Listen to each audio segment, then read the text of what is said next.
Good. All right. I think we are currently live.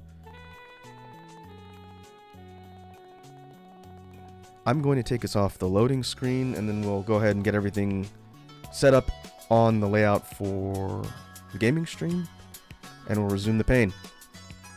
Yes. We shall resume the inevitable suffering. Okay. Have us on the right layout.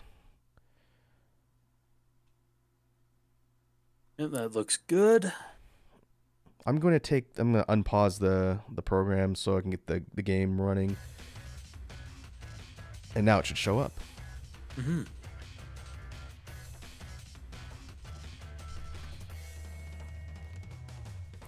Let's turn my headphones down a little bit. Are you watching the stream separately? Yeah, right now I'm watching it like directly on your channel. Okay, so I guess we'll see if the delay is significant. It was not an issue last time, so I think it should be good. Yeah, it sounds like it's like a 1 second delay at most. It's nothing huge. Okay. What we can kind of do is keep an eye on the chat. Make sure you enable live and not top. Yes. That default option drives me absolutely nuts, and I have no idea why it does that. But now, because I see Smashing Bath saying hi to both of us. Good evening. That's Sour Lad. What's up, Sour Lad? Sour Lad. All right. And funny enough, give me a quick moment. My food apparently got delivered exactly right now. All right, Perfect go for timing. it.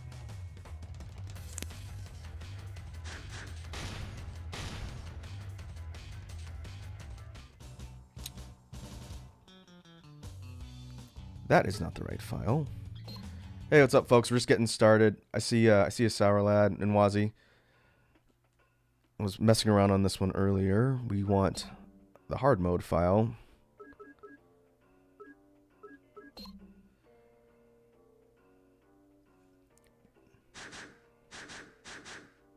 There we go. Sneak into Elvis's crib. Pink's here. Pink says normie mode. We're not doing normie mode. I've returned. Got your food?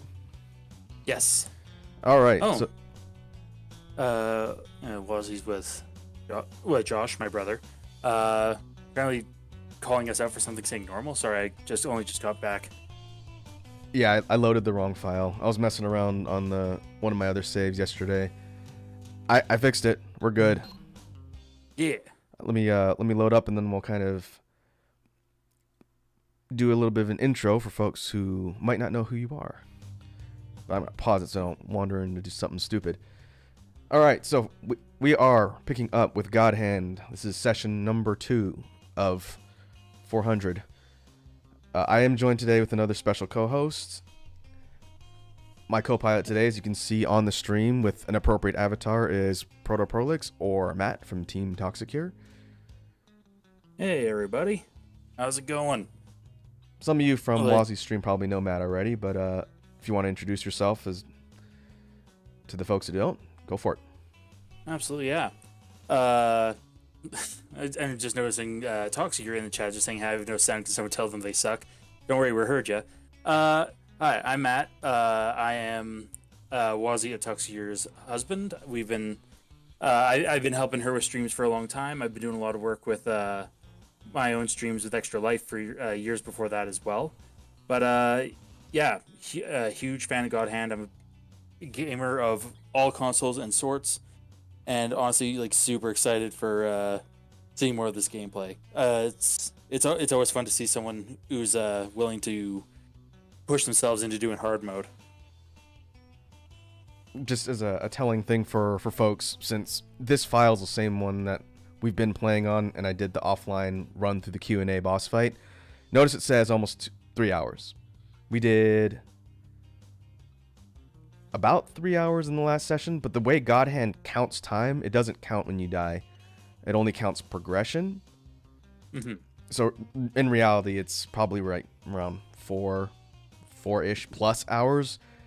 And we're Yeah. 2 screens in, roughly. Yeah. 2-ish streams in, and you spent, for those who didn't go and watch the offline fight with Q&A, which I'd highly recommend watching, that was, what, about an hour-ish that you spent on that? Little bit less than an hour, about 50 minutes. I got super lucky in the successful run with the drops. But the overall count is going to be added to the total. You don't have to worry about tallying deaths. I want Wazzy to know this for next time, too. At the end of the level, it's going to give me a total deaths per level. And then at the end of the very end of the game, I think it's going to give me a grand total. So we don't need to keep a separate tally. It'll tell us. And we just tally Awesome. it per chapter. Yeah, a tangible, recordable number that, like, there will be 0 disputes. Yep, it'll all be there. It'd be funny if it gives you a grade based on all that and say, hey, you died 1,000 times on hard mode, that's a D. But really, it's just a grand total of failures. I was gonna say, honestly, 1,000 deaths on hard mode, I'd give that a solid B-.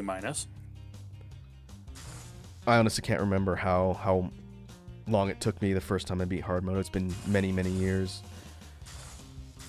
All right. Yeah, I can honestly say I have never played on hard mode. And I've never actually fully finished the game, but I have gotten like 3/4, 4/5 of the way through. Oh, okay. Yeah. Well, I guess you'll see it eventually. The plan is to beat it. It might take a while, but we will get there.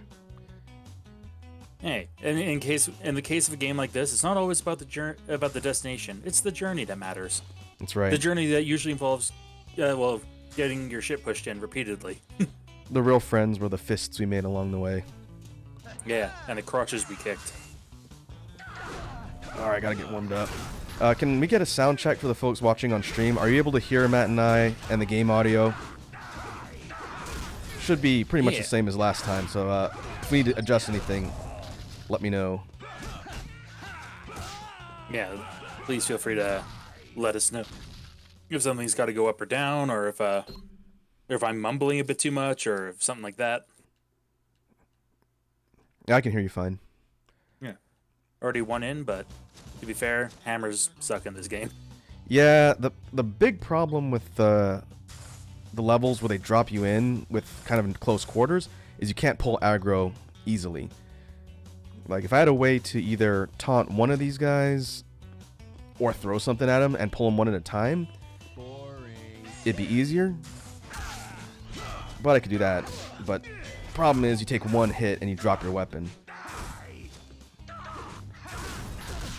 Yeah, like with a close quarters like this and starting off with 2 bigger guys like this, it might almost be not a bad idea to essentially start with a La Bamba. Go for crowd control and do damage. I don't know if La Bamba will kill, but it might get him in close range. Problem is, I'm going to have to run through several different fights, and I kind of don't want to burn an orb if I don't have to, but we can see if it works. Exactly. It's one of those, like, worst case scenario. If it doesn't work and you do need the orb later, you can always just essentially,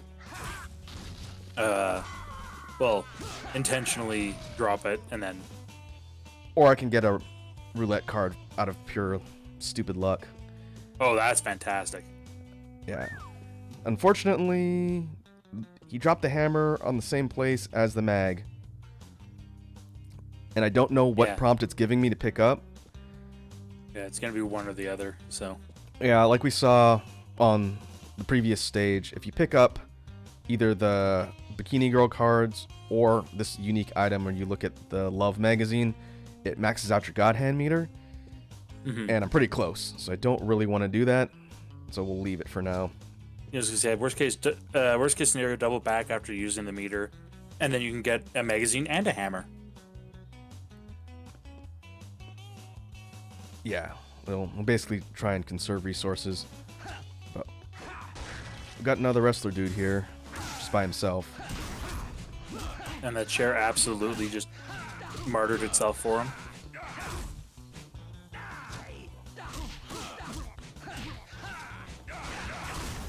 Let's see if we can generate meter and not take a lot of damage from this big dude. And apparently A-Dub is laughing at me either because he's appreciating the outfit, or Or I made a really funny joke. I'm not sure which. Or both.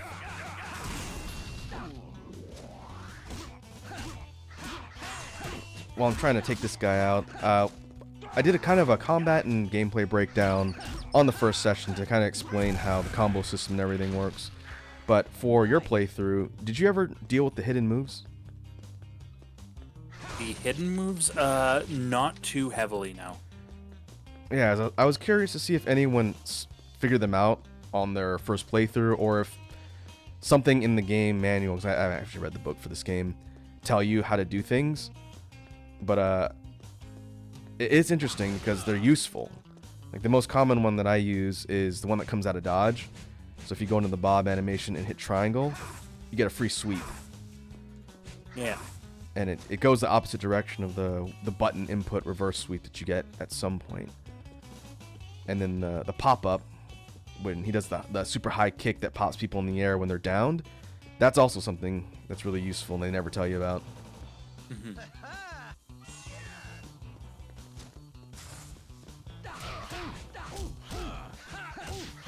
Yeah.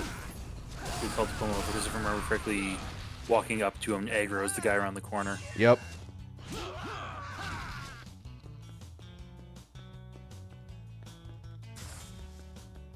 There's one guy there. And I do have to say, even after having fought several of the other, like, 4 Devas, Elvis is still my favorite by a long shot. From like a boss gameplay perspective or from a character perspective or both? A little bit of both. Like, his boss fight's actually, it's not entirely terrible. And him as a character is just genuinely entertaining. I agree. Oh, come on. I think he has the most personality of the 4 Devas, and he's kind of set up as Gene's official rival throughout the different parts of the game. They kind of form a bit of a appreciation or an understanding of each other by the end.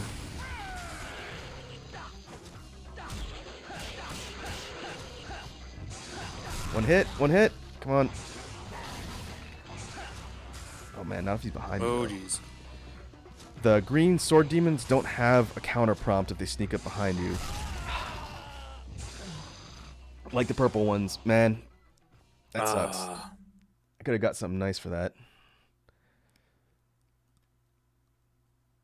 Just wait till the blue and red ones show up. Those are the worst. Oh yeah. Spiky demons. Right. Oh, look at that. Got another roulette card for free.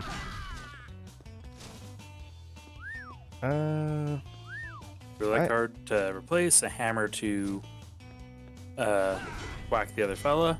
I'm going to leave it there because since around the corner after the guy that killed me with the demon, there's a big guy, I think, and at least one other guy with him. We'll keep that there and maybe we can either pick him off or go up and whack him one. It's funny, playing this game on hard mode, since you have to control fights to the best of your ability, it kind of becomes a fighting game where you try and one-on-one as much as possible. Exactly. Like you almost never want to fight a group unless you're specifically planning to do a large AoE move. Yeah. And even then, the large AoE move is only for crowd control. Absolutely. And watching people do like pro runs of this game, they obviously don't need to worry about that as much and they just go in, but you have to be perfect. Frame perfect almost. Yeah, exactly. And I can think of one boss fight, one of my favorite boss fights, that's further on in, that is very much a larger group fight, and especially with some of the group mechanics that it has, it is grueling, even on easy. You talking about the 5? Yeah, the 5, yeah. That's going to be a nightmare when I get there on hard. The 5 and the Stooges. Those two sets of fights are going to be brutal. They're fun. Like, the first Stooges round's not too bad because you basically fight them kind of in sequence. But the second one where they pop in at once it took me a long time. Time for a little fun. Like, it'll be Oh, fun and kind of come down to understandably drops. That's going to be like a resource management fight where I got to go in like full meter, full roulette, as many tools as possible. Oh, come on. Yeah, like, this game is very much, it's got fighting game feels, but when it comes to the drops, it feels like a gacha game. Or it's very much you just gotta like grind it out till you get the exact right drops. Yeah. It's more so on hard mode, where like Oh yeah. drops can kind of make or break a run, which is funny. Well, simply put, the Q&A fight that you posted, which, like I said before, everyone, you should totally watch it. It was actually really well done. Like, if you didn't get that red card and the bananas after dropping Q, yeah, that would have been that might not have been a success. Right. It would have come down to being able to fight and break all of the patterns, which you can do one-on-one. 2v1 with Q&A is pretty much a death sentence unless you're really good, since they both hit you quickly and they have that tag team move where they toss you up in the air and you can't break out of it. Exactly. That no dodge, no break move. Yeah, it's... Oh, I should have kept that over there. Yeah. That's the first wall of God Hand. Some people don't get past that. Yeah, I remember the first time I played the game. Yeah, it took me ages to get past that fight.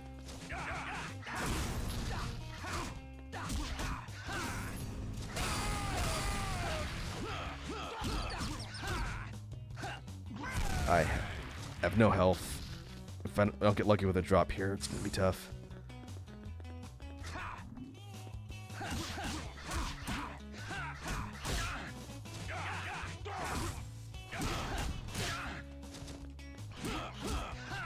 Back when I played God Hand on the on the PS2, way back, around when it came out, not having played this particular game or anything really like it from a brawler perspective, I destroyed 2 PS2 controllers with this game. They were perfectly fine with their buttons and their analog sticks, and by the time we got finished with God Hand, they were the squishiest analog sticks you've ever seen. And I didn't even know you could do that to hardware. Yeah, that's one of those things that, like, this game gets real intensive, and it's just more a matter of you don't realize how hard you're gripping the controller till it's far too late. One thing that they don't tell you in the QuickTime prompts, you know, when you get pummel or anything where you have to hit buttons, if you hit all of the face buttons, not the shoulders or anything, just the face buttons, it does more damage. It's not just one button. Yep. So I had always mashed just one. you probably can't hear it because my controller's not super close to my mic, but I'm mashing all 4 buttons whenever I get a pummel prompt or a stinger prompt.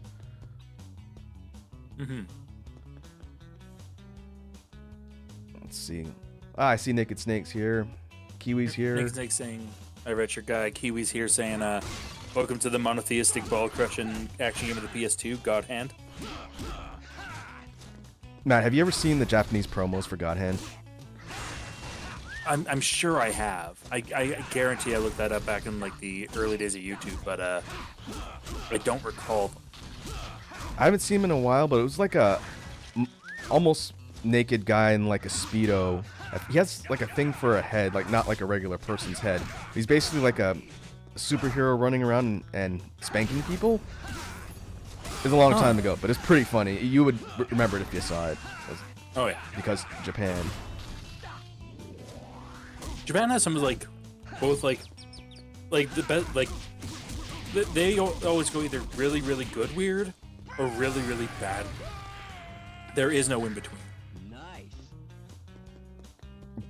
Pretty much. It pretty much stretches across all of their media. Like I still very much remember Sagata Sanshiro for the Sega Saturn. Oh yeah, you want to talk about a mascot? Oh yeah, he's a hero. He's amazing. I'm gonna look at my moveset real quick. I think it's too slow, and I think that's giving me a little bit of trouble. Just getting flurries out. Yeah, because that feels like it's very much just like 4 big hit, like Net. Yeah, so what we have on tap here, we have left hook, which is pretty quick. It's not a bad opener. Long straight one, you get a little bit into the first screen. I think it's a demon drop. And it's more damage, but it's slower versus chaining hooks. Let's see what we got. Yeah, because I'd almost think you'd want to. Left jab is much faster. It comes out quick, but it does very little damage. Yeah, and you almost kind of want to. That's one of the things I've never really been 100% sure on with God Hand is if you intentionally alternate the attacks to go left, right, left, right, left, and alternate hands, if that would actually make it faster. I don't know. I've never actually thought about that. I think it doesn't matter because it's just doing the animations. It's resetting the animations to its first frame no matter what order you put them in or what side they're coming out of. Okay. But yeah. that'd be a good thing to test. Like, I think it's move speed as opposed to the side and direction. Yeah, you're probably right on that. Long straight one should really go near the end, like the last or second to last. But what should I slot in for the second one? I could drop damage down and go for speed. Uppercut. What do you think about uppercut? If we compare the animation. Uppercut, you're not losing a lot of attack, and it feels like it's a lot faster at the very least. Because you're only dropping from an 8 to a 6, and that's not necessarily make or break material there. A back fist strike is okay, but it's not quick. Yeah, that's almost a finisher. And chop comes out fairly quick, and it's decently damaging. I had spinning back fist on here. You saw me mess around with it in the Q&A run a little bit. It's good, but you have to mess with your timing because it comes out differently. But the fact that spinning back fist breaks guard is really nice. Yeah, and spinning back fist, I have on occasion just swapped out guard breaker for spinning back fist. Yeah, you could do that. I think it comes out a little slow to use on demand, but if you have enough setup to be able to do it if the guard is up, it's pretty good. It's a little bit tougher on hard mode because you have one attack for guard when the enemies are guarding. If you impact off their guard after one, they break you. Yeah, that's a solid point. Let's try this and see. I don't think it'll be dramatically different, but taking long straight one out for now might serve us better. Hey, Edward's here. What's up, Edward? Howdy, Edward. How's it going? Naked Snake says the Japanese name for P4 Ultimax is good. The ultimate suplex hold. I heard recently regarding the upcoming re-release of Ultimax that it's not launching with rollback like I thought, but they're considering patching it in later, which is a little bit disappointing. Yeah, oh yeah, I just noticed that here, yeah, where it's and it's not even like it will be patched in later, it's under consideration. We're thinking about it. Yeah, and that's just like one of those things that, like, especially just for online fighting games, like, it's a must-have. Yep, 100%. I'm still gonna get it, and we'll see if we can get online matches to work. But if you want it to have legs and sustainability, it's got to run good online. And not having that in today's day and age is absolutely unheard of. Yeah, there's very few successful fighters that actually go without proper rollback.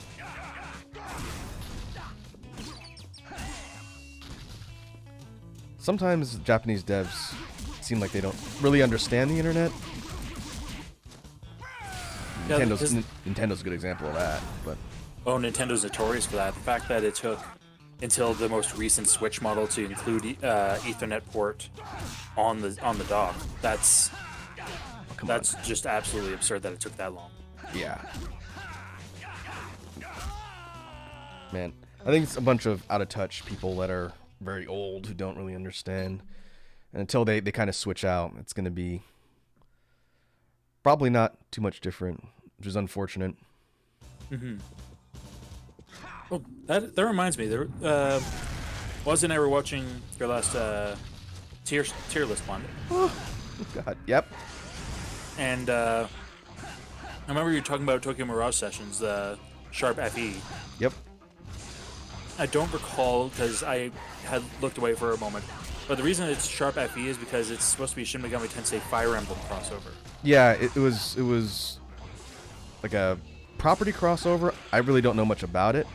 It looked interesting, but again, Wii U. And they re-released it, I think? Yeah, it got the re-release called, fittingly, Encore on the Switch. Did you ever play the original?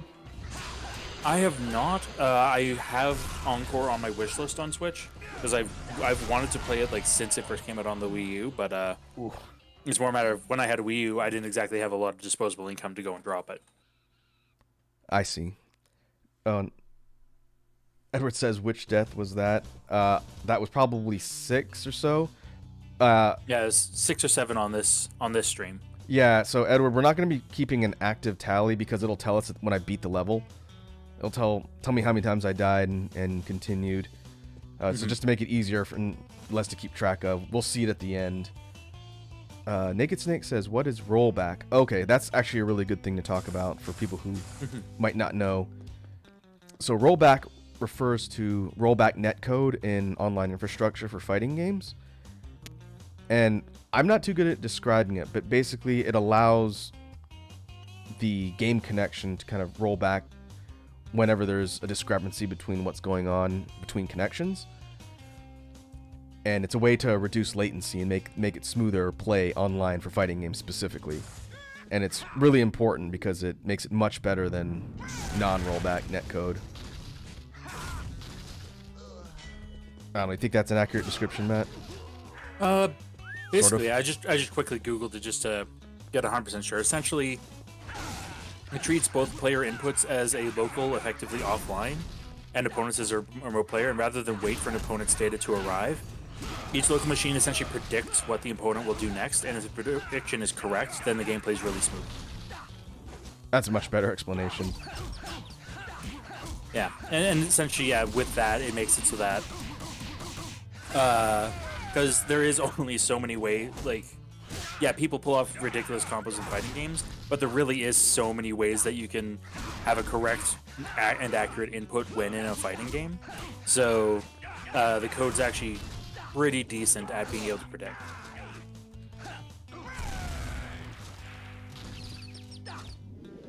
Oh, they need to do that. Most fighting games that are coming out now that are new are releasing it rollback. But older ones, like in the case of Ultimax we're talking about, it would need to be kind of retrofitted and patched since it wasn't part of the original game. Yeah. And the fact that they didn't plan for it for the PC release is honestly surprising. Yeah, and I put that on Atlas. Oh, come on, really? More than anything else, because Arc System Works, the people who made Ultimax, the Guilty Gear folks, they have that in a lot of their modern games. Yeah, I believe in all of the Blaze Blues. It's already set up. And I think Dragon Ball Fighters is going to be getting it added. Samurai Showdown is going to be getting that added for the SNK game. So it's kind of like a no-brainer at this point, but you know, Yeah, Atlas. I feel like Street Fighter V already has it. So That I don't know. I don't play Street Fighter V. You would think. yeah, I would most certainly hope so. It's been like I've never played 5. I played a lot of 4, but I never played 5.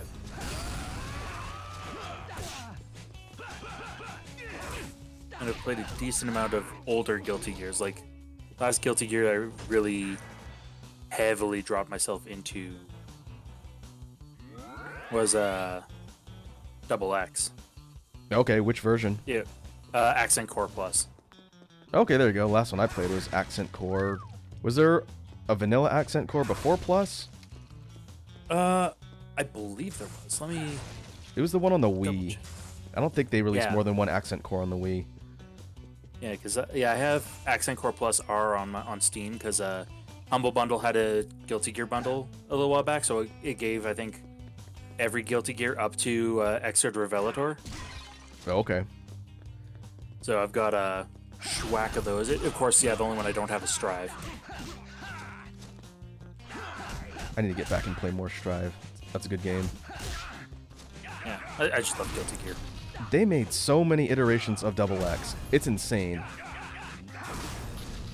Yeah, yeah, they really did. Because I remember the first time I played Double X, it was on the PlayStation Portable.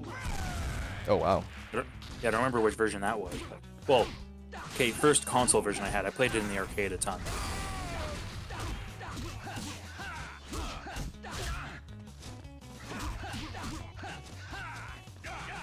Let's see.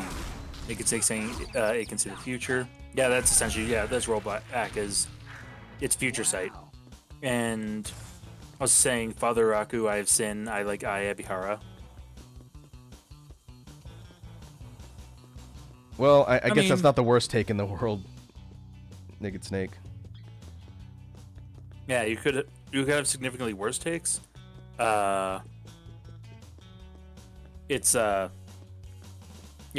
you could have significantly worse takes, but you could have a lot of better ones too. Alright, I gotta think about the rest of the fights here. But yeah, on the topic of Guilty Gear Double X, like, trying to think just from memory, they had Double X, the base vanilla version of the game on PS2 or whenever it came out. They had Double X Reload, I think. Double X Slash, I think was one. Then much later they had Accent Core. Like, you have to look up a list. It's insane how many different versions of the same game they had that had different content or new content. Okay, so yeah, it didn't give me every Guilty Gear, but yeah, I got 3 different versions of Xrd, one of X2, one of Double X, Isuka, and Guilty Gear 2 when I got the bundle. Oh, I forgot about Guilty Gear Isuka. That's the one that adds like the 4-person free-for-all mode, right? I played that one. Yeah, that sounds right.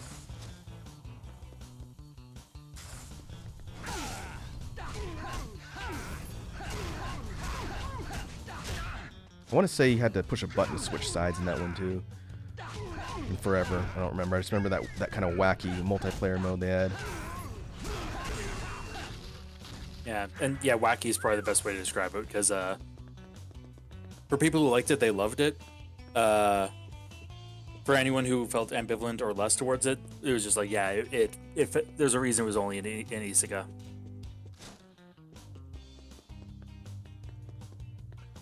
Let's see, Edward Snowden saying the only thing I've heard about Mirage Sessions FE is they censored the crap out of it in the English release, and they kept all of that in Encore.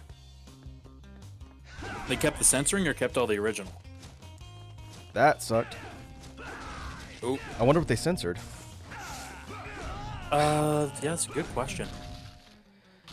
When Pink here asking, I was not here for session 1 on what's the plot of this game. You punch dudes.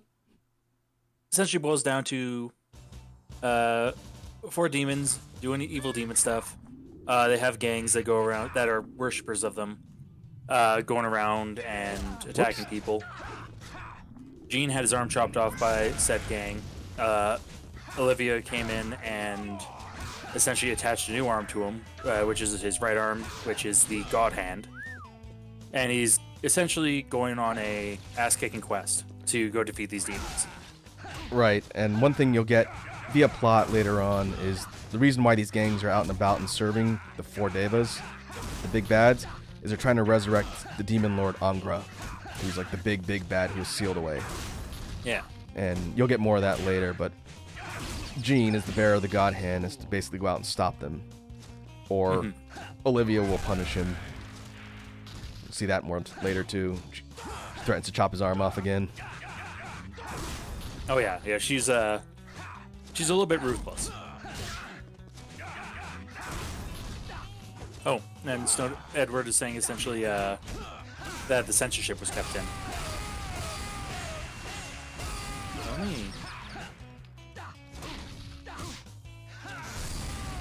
It's always interesting when properties get censored, sometimes for really dumb reasons, in my opinion. All right, leave the book. Grab you. Yeah, and it's always like some weird Americanization, which like it doesn't require.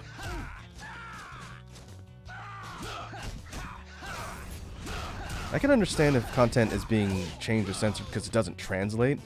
Like, you just could not figure out a way to localize it into something that makes sense. But when it's other things that are kind of either silly or people think potentially offensive, I don't know. Yeah.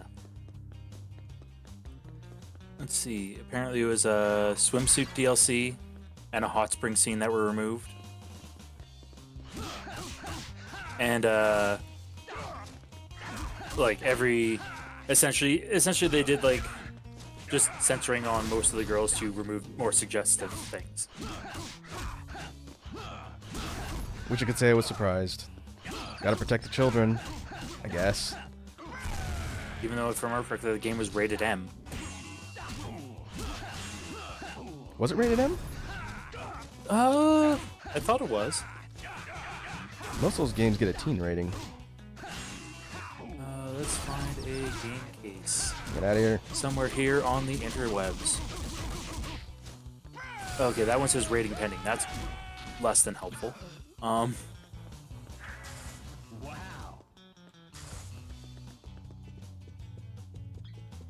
Alright, let's... Actually, no, I don't use this on the big guy. Oh no, it got a teen. I can't have those swimsuits for the teens. Yeah, like no, never. It's not like Dead And or yet. Alive exists. Or Final Fantasy X-2 even.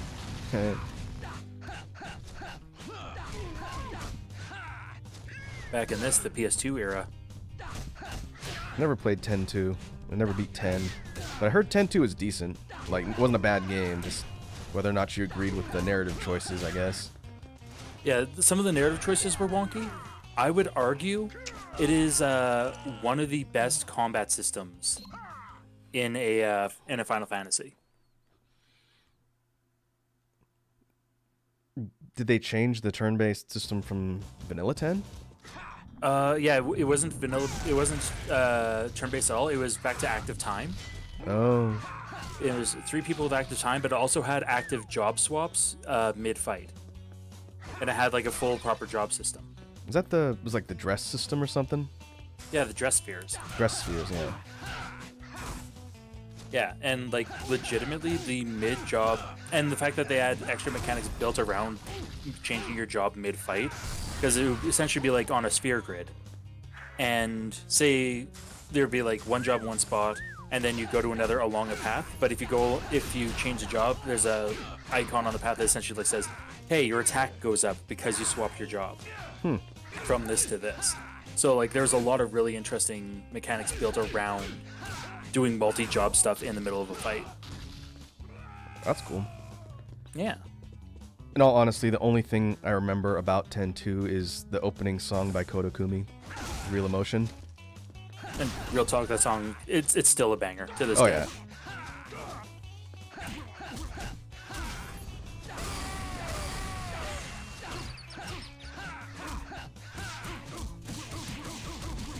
And Nick is like saying, Skullgirls come out on my laptop, I hope Ultimax can.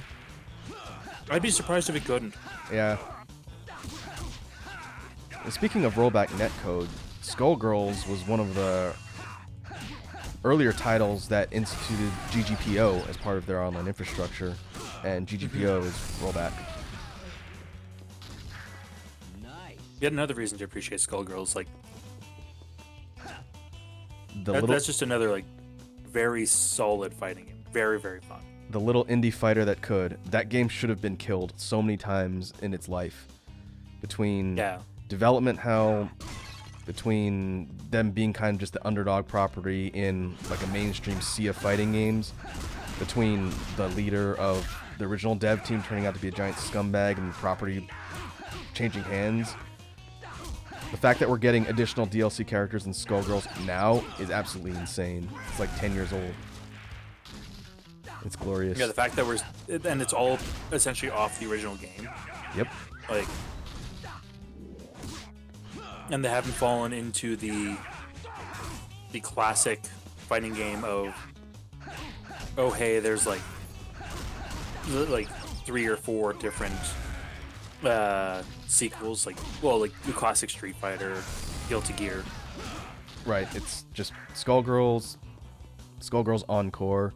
And I think second Encore was the one that was like re-released or whatever recently, kind of like the all-inclusive one before they started doing DLC. Yeah, and funny enough, Skullgirls Second Encore is on sale on Steam right now, 80% off. Uh-oh. So if anyone wants to play Skullgirls, it is, well, in Canadian dollars, $5.79. What a steal. Yeah, absolute steal for top tier game. And all the DLC is on sale as well, and the season pass is on sale as well. That's great. Yeah, great deal. I wonder when Umbrella's coming out. Next character. Oh boy. Yeah. Oh, yeah, because Umbrella's currently available in early access. Oh, really? Oh my god. The game seems dead set on giving me a sword demon in the sequence. It's not scripted that way. Yeah. Like this fight, you want to avoid sword demon? How about no, though? Not enough meter to kill it in one god hand burst, though. But I do have to do it. Their deal is that they have range. They tend to move around and can do those cannonball moves, but they can get out of your fist range and still smack you from a distance. Yeah. That's what makes them tough. Yeah, also the fact that this game enjoys having them do the teleport behind you, and with no counter state. Yeah, no counter state, and the quick turn is very much not ideal. God. That took all my meter, all my life.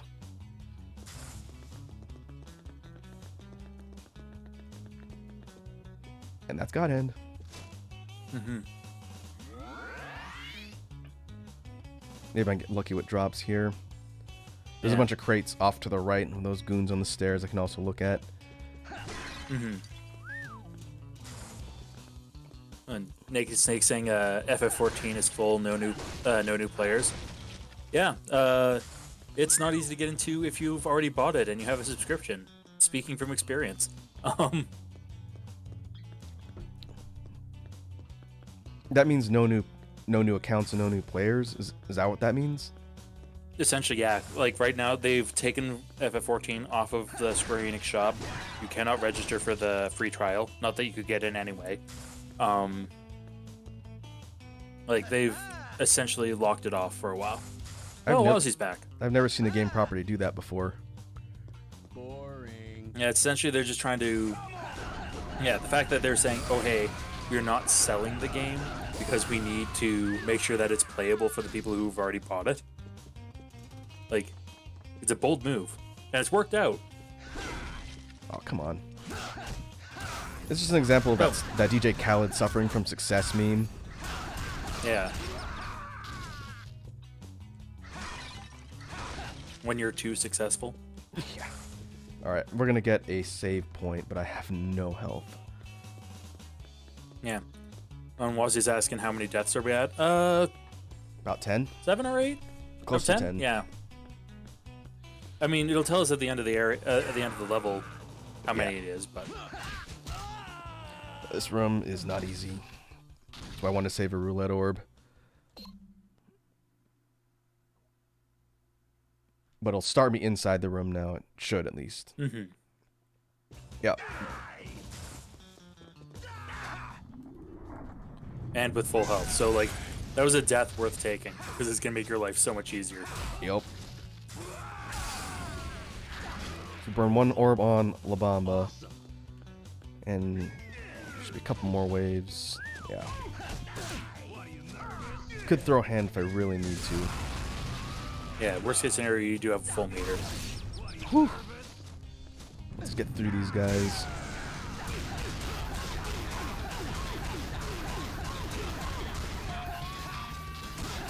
Yeah, that's the other good part about God Hand. It does help, like, It almost feels like it does make you a little bit slippier when it comes to grappling moves.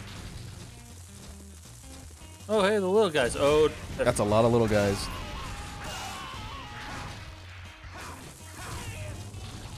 Have you seen their secret move they can do? They sneak up on Jean. I feel like like I said, it's been an age and a half since I played this game. I really need to re-hook up the PS2. Or if you have a PS3. Well, I don't know if the store's still up. That would have been the version I'm not to sure if get. it's still up on the store yet, because with all the stuff with Clover, it's always hard to say. When it was on the PS3 store, it was like $10 too. Just a steal for God hand. Yeah, for this game, yeah, $10 is an absolute steal. Like, I remember when I first picked this up, it was, oh geez, that's a bad. Oh no, that's very bad. Might be boned. Yep, that might be This feels like it's. Oh my god, the fact that he backflipped out of that.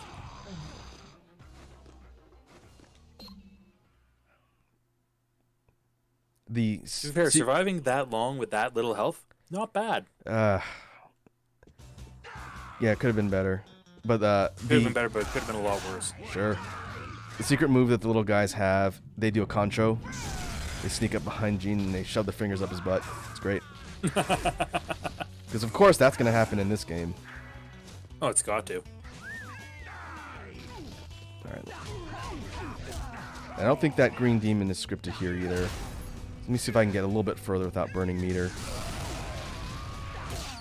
Or not. Oh, excellent. A food drop. Yeah.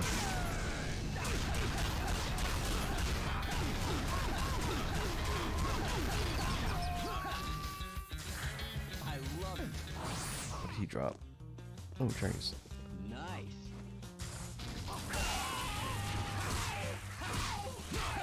All the iterations of the little guy enemies are weak to sweeps. We'll pop them up for juggles. If you can get a whole bunch of them in a group, you can swat them all at once. Yeah, you can make solid. Oh, there it is. Oh yeah, there you go. You get a ball buster ding too. Because God Hand is classy. Yeah.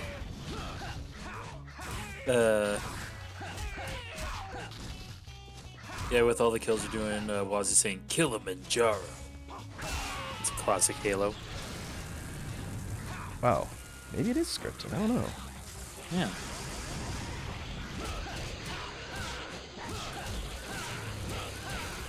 A shame you couldn't stick around that bomb a little bit longer. Close to pummel.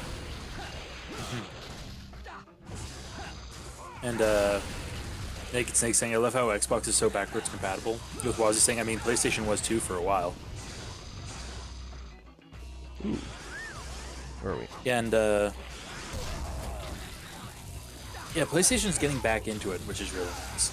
They're getting really, they're really picking up their game. Because right now, between Game Pass and 360 compatibility on the Xbox Series X, like, Xbox is the console to have if you want just decent deals on games.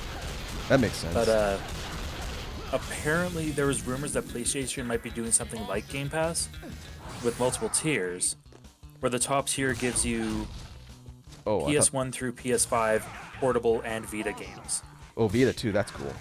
I thought that the little guy around was the end of the encounter. Turns out it's not. Oh.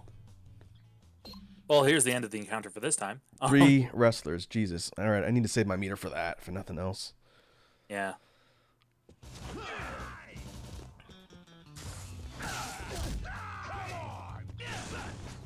Yeah, I think it'd be great if they go back to the PS2 library and start releasing a lot of those older games, assuming they can get rights to a lot of them. There's so many classics on that system. Yeah. There was a meme post I saw recently where, no, I think it was a tweet, where someone was like doing the mocking, oh, this brand new game looks like a PS2 game. It's like, yeah, but no, the PS2 had some absolute bangers for graphics. Like, some genuinely gorgeous games. Like, I'd even argue God Hand is like a very aesthetically well put together game. I think God Hand is a well stylized game, not a well executed game graphically, because of probably their budget. Like everything's designed and environments look interesting, but if they had like a big DMC type budget, then you would get a lot less jank on the graphics department. Yeah, true. Like, the backgrounds do well enough, but like the characters are well done. The character movement feels nice. Well, nice considering the limitations and the style that they did for the actual gameplay itself.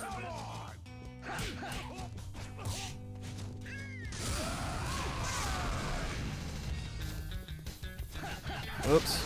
Oh. See if I can get some meter back. Or I could pull another green demon. That's fine. Jeez. And before the little guys too. So if it is scripted, it's just that one enemy becomes a green demon. I've never actually seen stats to prove it, but I have a theory that demon spawns happen more on hard mode, just in general. But I've never seen it proven. It always just seems like it happens, you know? Yeah, that feels right. Like...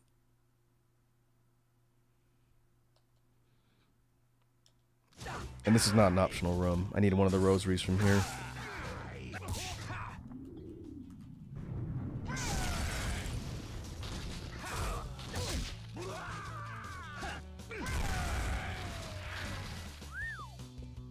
Oh. That works.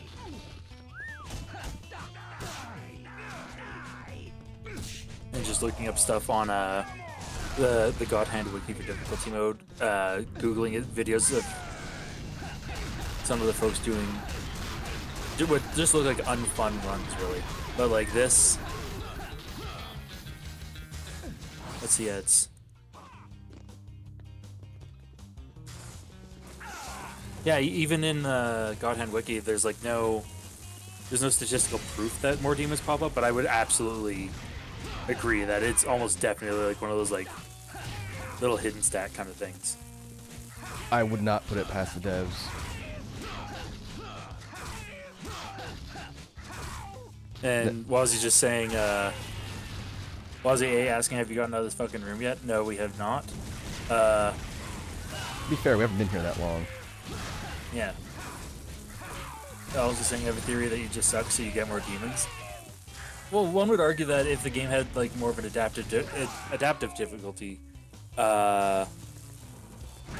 you'd get less demons because it realizes you're having a hard time. But right. The only other thing I could think, which is possible, is that demon spawns are tied to the actual game difficulty in-game, not like your easy, medium, or hard. So like level die means potentially more chances for demons. Now that wouldn't surprise me at all. But oh no, that would make perfect sense. Because then it would be adaptive, right? If you're not playing on hard mode and you're at like level 1 or 2, the game knows you're at a lower difficulty level and would spawn less demons. But on hard, you're on level die perma-locked, so bend over. Exactly, yeah. And like though I could see it like if you're on level 1, the only demons that are gonna pop up are scripted. Then level 2 you start getting a little bit more. Then level die, it's just like, hey, guess what? That you will get demons exactly when you don't need them. Oof. Just go for the bomb out the gates. In the later levels, when you get the really big super demons, I think those are also a random spawn chance and not scripted. That's going to be fun. Those are run killers.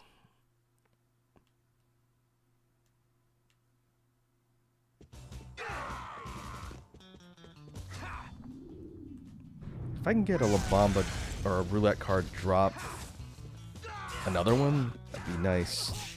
Yeah. Yeah, I feel like this room is going to be another one of those ones where it really depends on what drops you get. Or demon spawns. Mm-hmm.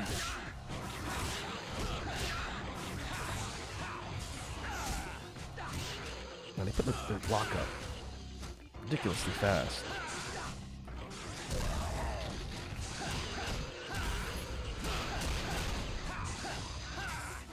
Oh, and previously talking about its graphics aesthetics.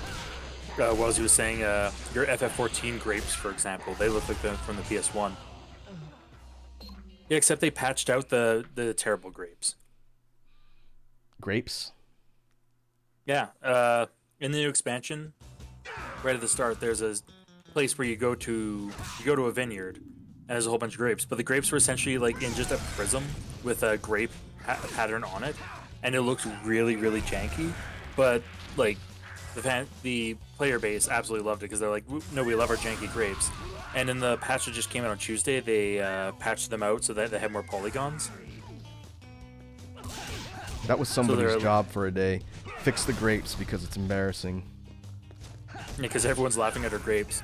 But now that they're gone, everyone's like, we miss the grapes. We're like, we actually really liked our janky grapes.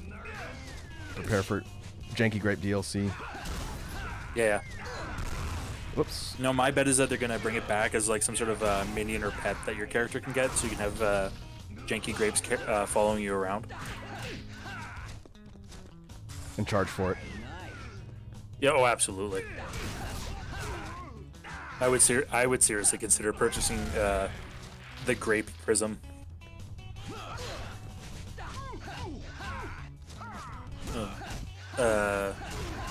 Walsey saying, Rock, have you tried not doing that thing where you get your ass kicked from assistant coach Walsey?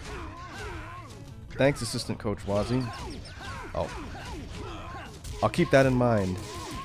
Yeah.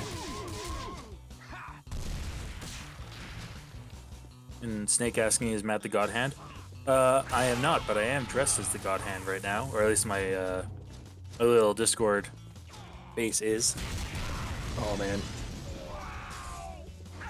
We'll have to wait long enough to blow each other up. And that's a red card. Oh, that is a good drop. Alright. Get to the wrestler guys, throw God Hand, and try and thin out at least 1.5 of them. Yeah, the only reason that'll do otherwise is Oh, one more. Let's see.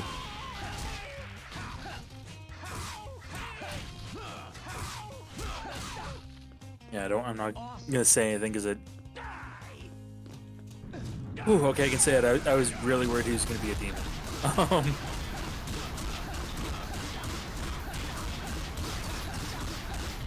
It could have been. Oh, this is much better. Let's see. Go La Bamba for the group.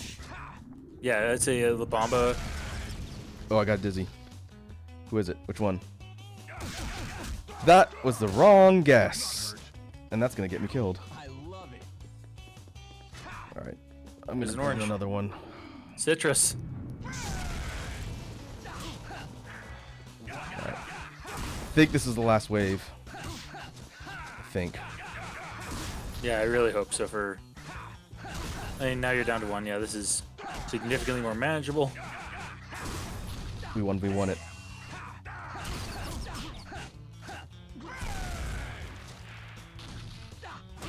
And suplex. Alright, get out of here, punk. Nice. And that's the encounter. Nice. Ooh. I do like how even when you move between rooms and it transitions to different loading section of the stage, it still keeps your power-ups. Yeah, that actually, like, it maintains and tracks that, which is super handy. That is insanely merciful for a game like this. You would think it would just be like a timer. If you don't get your power-ups in 20 seconds, they despawn and you lose them. But I think they knew. Yeah. Also, if I remember correctly, you can smash the Elvis statue at the front, right? Yeah, I think it resets. I think it resets when you reload the stage. Yeah. This is where the mag comes from. But after you've seen it once, let's see. Yeah. Oh no, maybe I didn't trigger it the first time. Yeah. I thought I did. All right. Well, we got 2 orbs, full meter. There's 2 more sections of this spot. But we hit a loading door, so if I die, it'll put me outside the rosary room. Yeah. Oh, we got wrestlers. Oh, but you're also like Oh, look at that. Well placed aggro. Pull prompt. Nope. No. There it is.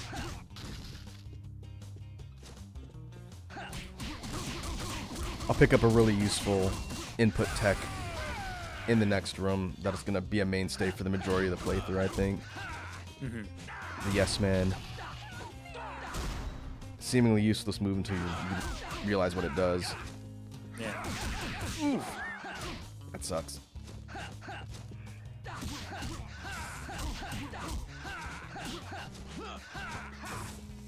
Luckily, you got a lot of resources you can lean back on.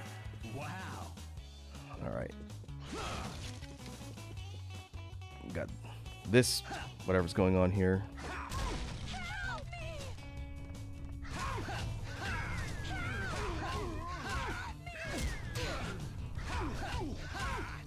Yeah, that's a little interesting there. Also, what was it saying? If you press the buttons harder, you hit harder. Oh And boy! I wish like there was like a controller that would. Oh, that's bad. That's really bad. Oh jeez. There goes my roulette orb. Unless I can clutch it out. Oh, pummel prompt.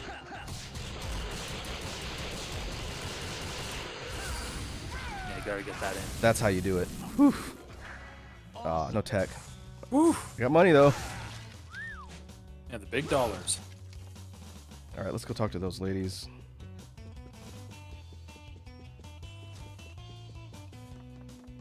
Wazzy says, if you don't get hit, you'll avoid losing health. Pink says, I like Yeah. how this guy does axe kicks. Yeah, those big axe kicks I'm using to pop dudes off the floor is very handy. Nice. Thank you, tough guy. You're welcome. All right, one orb. There See you if we go. can- Yeah, we got one guy left on this floor. Yeah, Snake asking, will FF14 ever come to Xbox? If it does, it's gonna be a long time in the future. They're having a hard time keeping it optimized for PS5. I don't see it coming to Xbox anytime soon. And it'll never be on Switch. Oh god, no, the Switch could never handle it. Pink asking, wait, those chicks have health bars. Can you beat them up? Yes. And you get penalized in the end of the stage if they die. Yeah.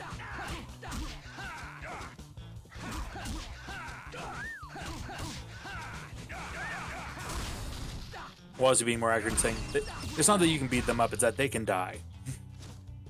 Either through your actions or inactions or the enemy actions.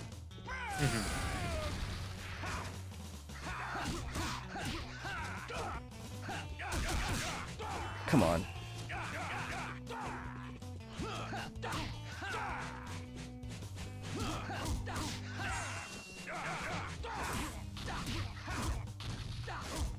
Good Lord. Don't give me lunch. I love it. Alright. Yeah, citrus. Are we tired of this level yet?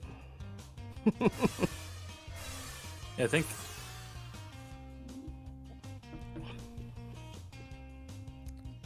Ooh, Progress. some real progress. Next stage, who's the boss? Elvis.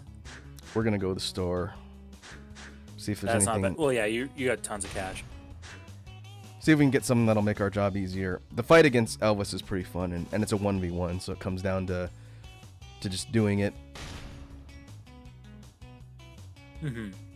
But we will see if we can buy either power-ups or techs.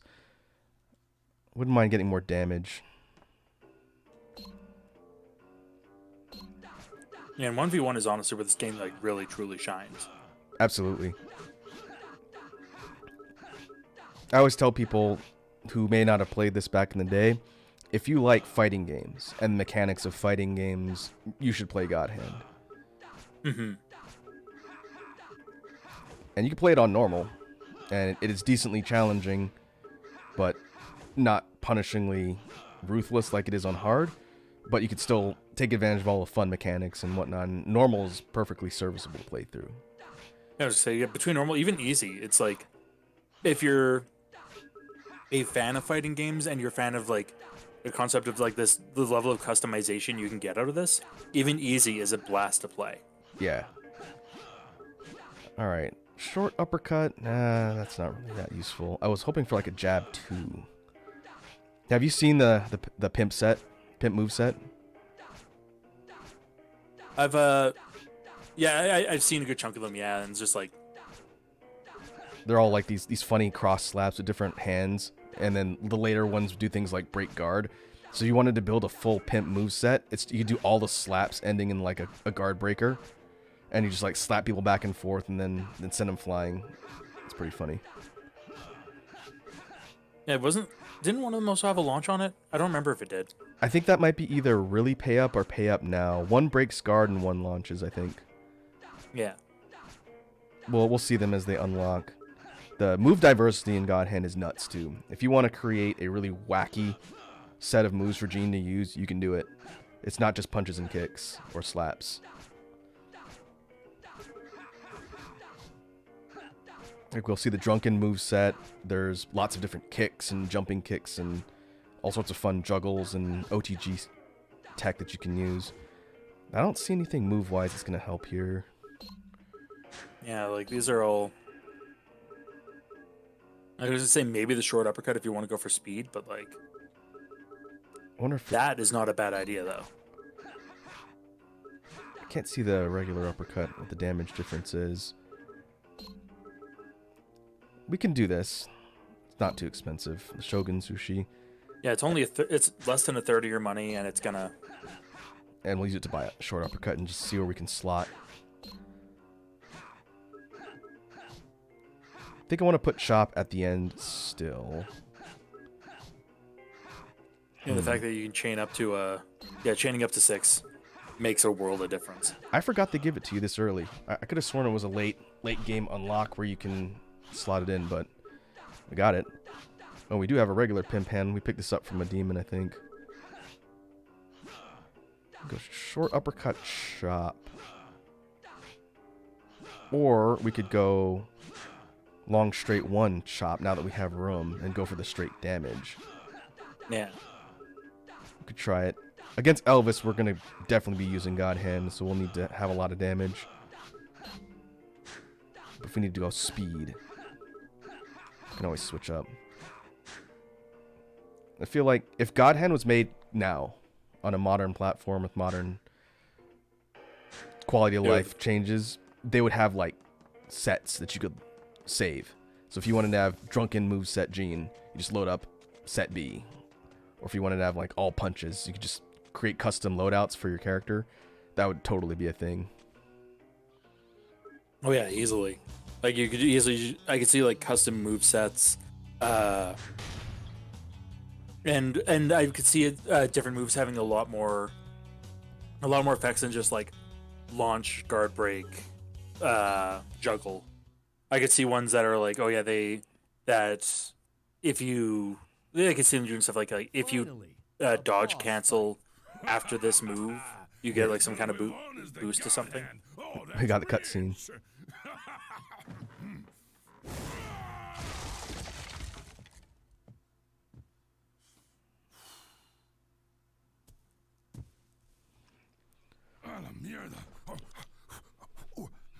What's the matter? You on a tight budget, big guy? You know what? I'm getting a bit hungry. And a little huevon sounds like it would hit the spot. You need to feed your brain, not your ass. I hope you fight half as good as you talk, cabron. Find out for yourself. Yeah! I don't think you realize what you're getting yourself into, pendejo. Newsflash, big guy. You can wax on, wax off all you like. I'm still kicking your ass. That's some good dialogue. Alright. Yeah, that's some quality. First, I'm going to put that on there. I'll explain. Yes, man, kablam. Nice. Yeah, this is one, in my opinion, one of the most useful things in the game. And I usually put it on down X. And we'll... Oh, I forgot I have reverse sweep too. I don't really need it. So Yes Man Kablam is this really goofy move where Gene has this huge startup and he hits the enemy and does this sort of flex move, and it's a huge recovery, which you can bob cancel out of. But upon impact, it increases your God Hand meter. Yeah, which makes it like an intense. Like, that's such a massive help. Yep, so what you end up doing is you get the enemy into a staggered state like pummel or stinger or suplex, and before you launch the quick time input, you can do 2 Yes Mans with a dodge cancel for free meter before you throw the input. Yeah. Very, very useful. And now I'm going to get rocked in hard mode in the actual fight. Oh, I got it. The dialogue's so cheesy. Oh, that's the joy of this. Oh, that was. Oh yeah, God Hand is stupid and God Hand doesn't care. That's part of what makes it great. Yeah.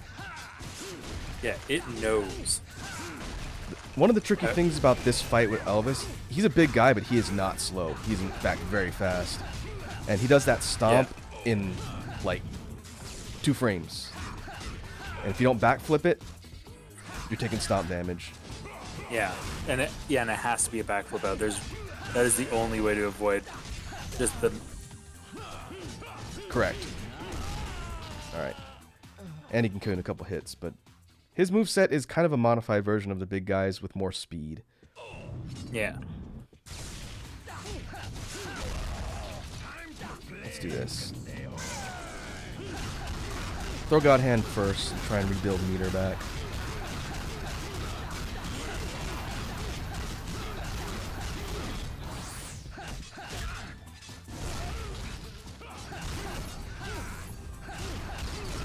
Now, let's say, theoretically, if you Yes Man during God Hand, would that extend the length of your God Hand technically? I don't think so. I've never tried it, but I'm pretty sure it doesn't build meter while it's decreasing. And even if it did, it's so slow, I don't think you get an actual net gain from it. That's my guess. Yeah, that's true, yeah, just because the recovery onto the run.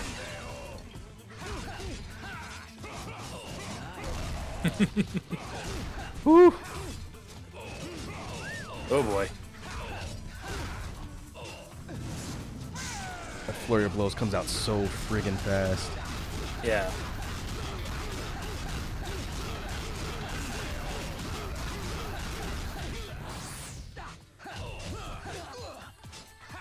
Oh, I'm surprised I broke that. Yeah, oh yeah, that was a... Woo! Oh boy. Oh, this is... Oh, this is nerve-wracking. You're so close. Wow. Oh my god. It took me less tries to beat Elvis's boss fight than the first 2 stages combined. Yeah, that was insanely fast. That was really well done. Another cutscene. Hey, you're the big nice hero, right? How about giving me a hand here? Huh? Come on, come on, come on. Oh, I'll help you out all right. A la mierda!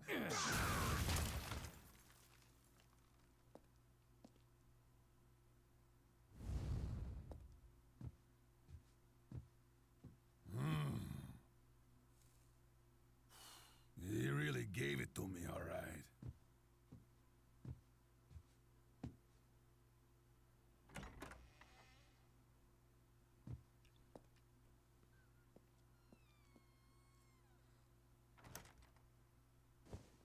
See you around, fat boy.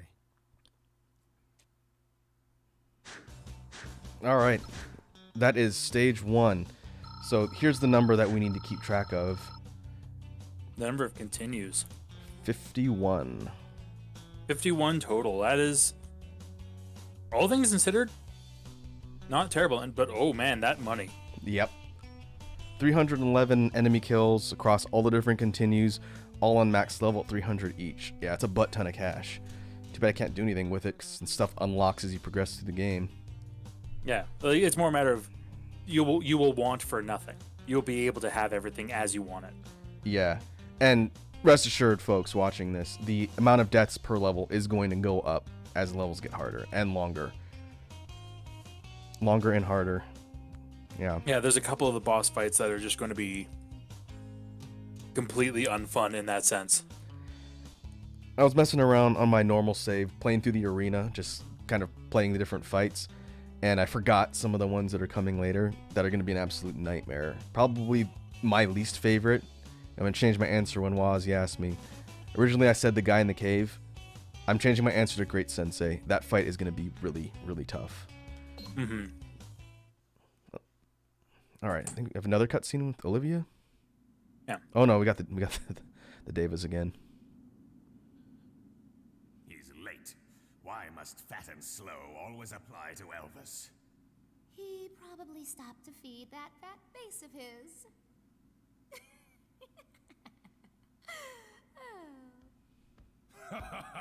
Perdóname. I gotta be hungry and could barely move.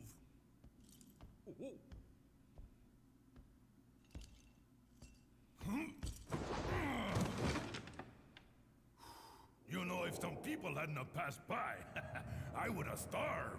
You eat enough of that filthy meat for us all. Sure explains your breath. Don't act like you hate eating human, chica. My breath is minty fresh. Asshole! Oh, get away from me! Elvis, what happened? See, boss, that's definitely 100% pure God hand. Elvis, can you capture him alive? Me? Catch that crazy gringo? Nah, you first, boss. I'll do it. This guy sounds like fun. No way, he's mine! Damn it! Make up your mind!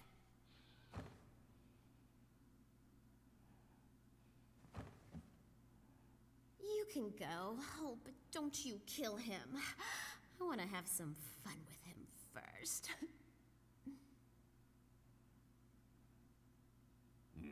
At last our time has come. We shall dispose of this so-called savior and rain despair upon humankind. What are our takeaways from the Deva cutscene? Elvis eats people. Basically, have you ever played Dark Souls, Matt? I have. Not very far into it because I'm not good at it, but I have played them. He is basically this game's version of Smo, one of the characters you meet in Dark Souls who had a reputation of eating people. He was also a big chungus dude. Yeah. Oh no, I've seen enough of the fight of Ornstein and Schmo. Yeah. Another takeaway, Shannon is a very suggestive character. And then she has this sort of back and forth all the time with Elvis. Mm-hmm. All right. So we're on level 2. This is a different section of town. So we'll save after the cutscene. Let's see. Catching up with Chad Pink saying that your sliver of health in that last fight was giving them anxiety. Spoiler alert, that's going to happen a lot. Assuming I don't die outright. If I can clutch it out, then it will be with barely any health remaining. I'm going to check the shop to see if it updated after we moved to a new level. Yeah. Yep. Sarlad saying that with all that money you can go and buy an orange stick. And was saying you can buy so many orange sticks. They're like less than $1 a piece. A lot of stuff opened up, actually. Ooh, chin music. Chin music is interesting because it's a multi-hit. The problem is you can animation lock yourself, and on hard mode, since enemies guard so quickly, you're pretty much going to impact their guard every time if you have that slotted in. Yeah, it's true. Like, that one works well if you slot it in after an armor break, and you have an armor break mid-combo, which is not always the best place to have it. Yeah. High kick isn't bad. I have one kind of like this. The one I use is high side. And high side kick allows you to do that wall combo with the bob cancel if you do it quickly and you chain people in the wall. But that one doesn't unlock for a bit. Oh, let's keep looking. Ooh, Kung Fu Samba. Yeah. Let's see, any power-ups? Yes. More HP. Yes, please. More roulette orbs. Definitely. Yeah, that's a never say no to that. Oh, yeah. What was he saying? I hate that Resident Evil's plotting to kill Gene. Got Evil Ashley, Evil Leon, Old Wesker, and Elvis. Yeah, the iconic Resident Evil character, Elvis.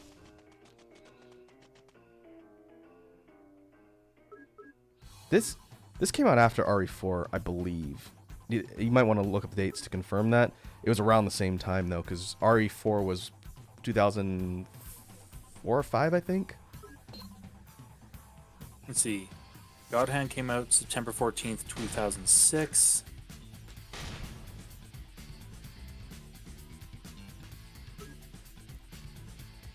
If we look at the original... Yeah, Resident Evil came out a year before. I think this is using January. a similar engine. Oh, we have another cutscene. I forgot about this one. Yeah. Hey, Olivia! Oh, Gene, you're back. Don't you're back me. I just about died because of you. But the God Hand saved you, didn't it? It's strong, but it's a pain in the ass. You should try it for a while. Let's axe it. Nice one. You want to keep it, huh? Well, I've heard rumors that people who go to town never come back. Let me guess. You want me to check it out? Ah, you volunteer. You knew I would. Sounds right up my alley. Well then, time to get going, champ.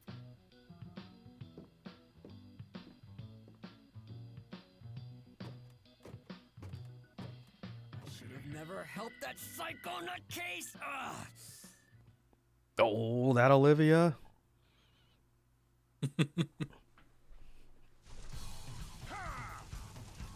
All right, now we're in town ruins. Oh, I remember this spot.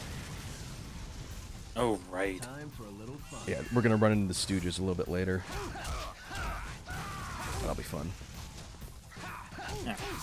Always a good time.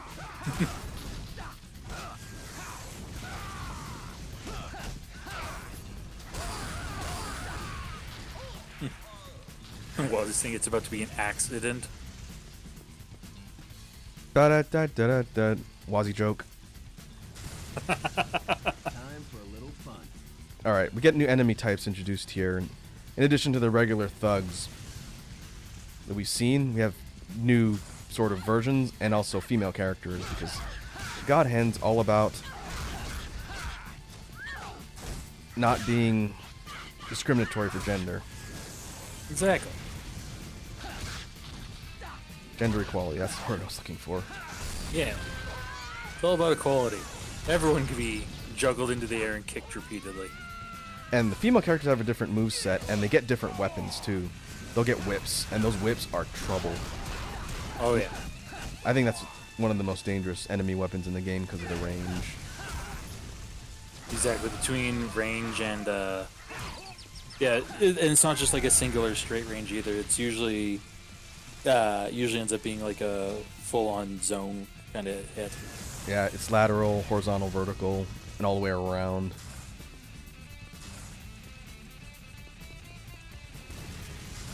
The name of the game here is going to be just kind of the same crowd control strategies as before. Trying to pull enemies one by one, go one-on-one, build meter, pray for drops.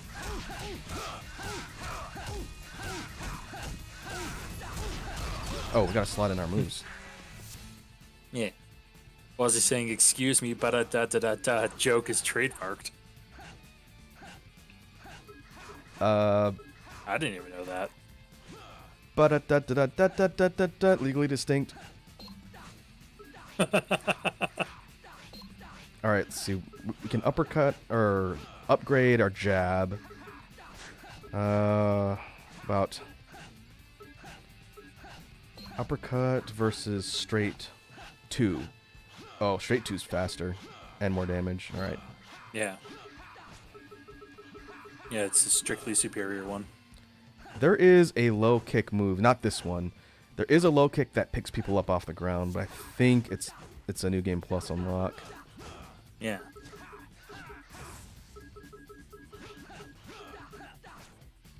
And we'll keep Pimp Hand there for now. You can also sell Yeah. techniques, but I'm probably not going to do that unless I get super strapped for cash.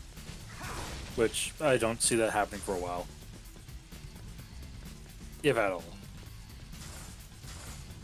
Alright, let's see. We got more dudes here. Everyone making jokes about Evil Leon. Like, Evil Leon, I won't look up Ashley's skirt. Evil Leon be like, shoot zombie in leg, respect farmer, and leave his home.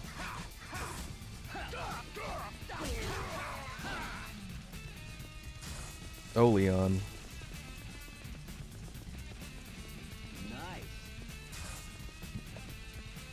I didn't see that spawn. Alright. There's a whip. And you can't de-aggro these two because they spawn in order. Yeah. That's gonna be trouble. Ooh.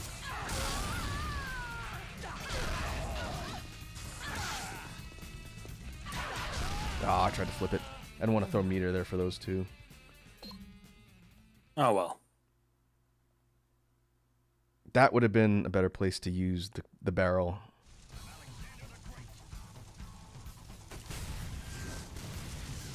Yeah. Thanks, saying that's why Kiryu's not in Tekken. Yeah, that actually is exactly why Kiryu's not in Tekken, is because of the developers of Yakuza, the Ryuga Kotoku studios. Flat said no, Kiryu he will not fight. That would have been a really good fighting game crossover character too. Oh yeah, he'd be amazing. Bring it on. Ah, bad pull.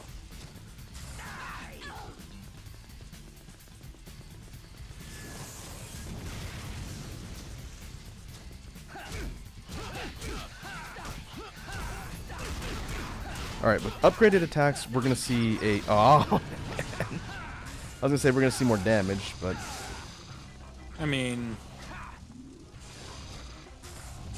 technically we'll see more damage. It's just we'll also see more damage to you because this demon's gonna do his demon things.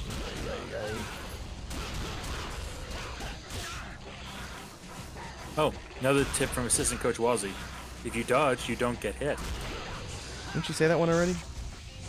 Yeah, I feel like I feel like she had it right. Maybe she said if you don't get hit, she you did don't say take if you damage. Yeah. She did say if you press the buttons, your character will do things. You guys can all look forward to the next time Wazzy's on here with their avatar and their coach outfit. Yeah.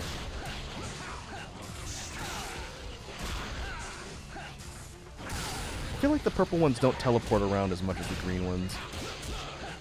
They're a little slower, but they have ranged projectiles, which are trouble. Yeah, honestly, the ranged projectiles alone are just like they're kind of antithetical to like how the game plays otherwise, which makes them tougher to counter and tougher to work around. Yeah, God Hand becomes the Toho bullet hell shooter. Nice. Yeah, Because of course. yeah, because that's what you bought the game for, isn't it? Just missing a rhythm game portion. Although, technically one of their mini games is kind of like a rhythm game. We'll see that later. Yeah.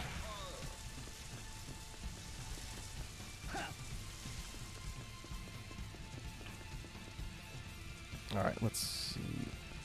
Those guys gonna spawn in as soon as I get in range? Yes. I don't know if I can de-aggro them, but I'm gonna try. The Mohawk Punks are a new version of the regular enemies. Yeah. Similar moveset, but stronger, more damage. They're kind of like a variation on the Wrestlers, like a medium version. Yeah, Wrestler Light, in a way. And there's a big version of the Mohawk Punks too.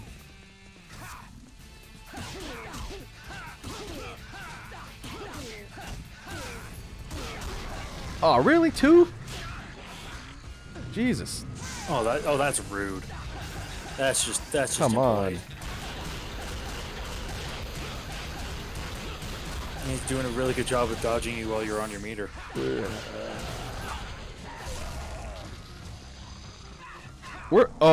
And they aggroed because I killed the first 2 Mohawk punks. That is really bad. That is cool. Yeah, this is a bad time. It's almost dead though. Yeah, it's just more a matter of, at this point, it's all dodging. Oh, Wazzy has to go, said goodbye, die hard. Bye, Wazzy. Thanks for your pro tips. And your kind words of support. No, I'm not going to thank her for that. It's probably for the best. 2 demons, man. That's unlucky. Yeah, that's real unlucky.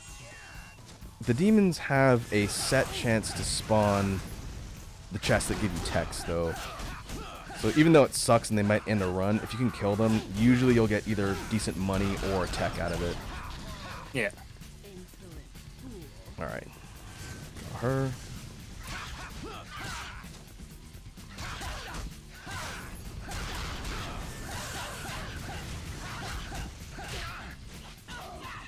I wonder if someone's made a mod of this game that messes with the demon spawn rate.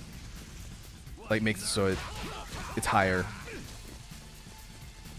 I could definitely see someone doing that. I could see someone having that level of masochism and deciding it's like a 100% spawn rate or something. Yeah, you call it oops all demons. Yeah.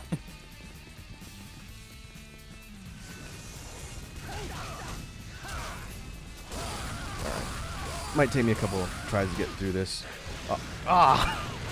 Especially if that happens. Speaking of oops all demons.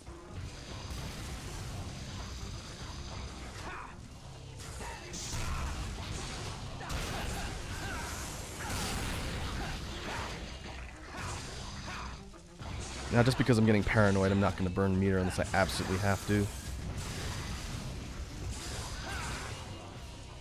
Counter. Really? No counter state?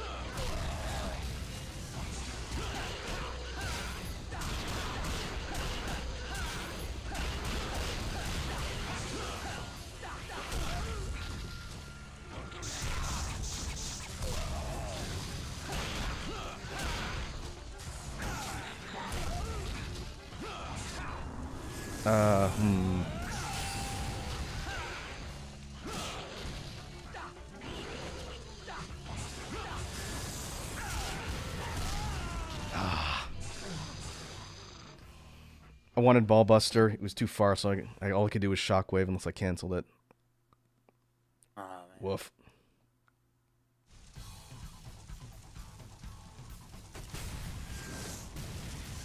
It's like... just assume there's going to be a demon spawn. And assume it's going to be exactly when you don't need it. Oh, Like, it's... that's only when it's going to happen. Yeah. Yeah, I've never heard of a convenient demon spawn in this game. Oh, okay.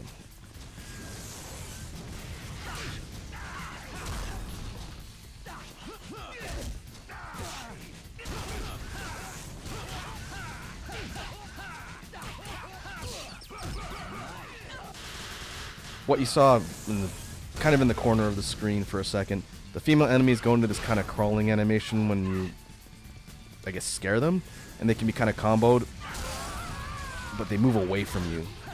Yeah. Well, now I pull one of those. Alright, who wants more anxiety with the sliver of health? Yep. Have some high-octane balls to the wall dodging.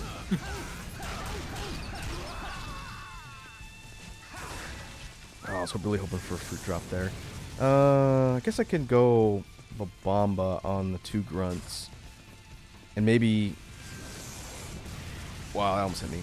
Maybe use the barrel on the ladies that spawn. Yeah, that's not a bad idea. We'll see. And also trying to get hit by the ballista.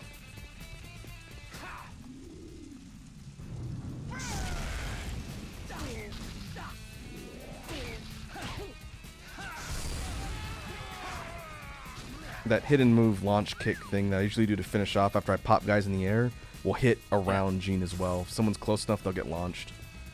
Which is handy, because there's a decent amount of invincibility. Alright, I'm just going to bomb these two. Yeah, like, you have the capacity. I wanted And to whip. just dealing with the whip. I wanted to hit her, not the one without the whip. Ah. Ah.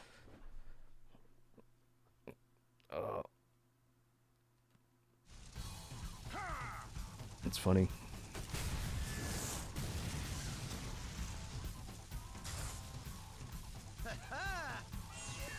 The first section in this area too. Aw. While I'm trying to sort all this out, since we've seen these first couple fights, since I haven't really talked to you before, Matt, I did want to kind of ask what other games you play besides FF14. Yeah. For me, I play like a good bit of everything. Like like if the genre exists, there's at least one game in that genre which I've enjoyed. Like and lately it's just been more like picking up or re-picking up stuff that like it's very much I play whatever tickles my fancy at the time. Like right now I'm playing a little bit of Halo Infinite. I rediscovered Civilization, so I have Civ 5 and 6 going. Yeah, with the Guilty Gear bundle, I was picking up Guilty Gear again.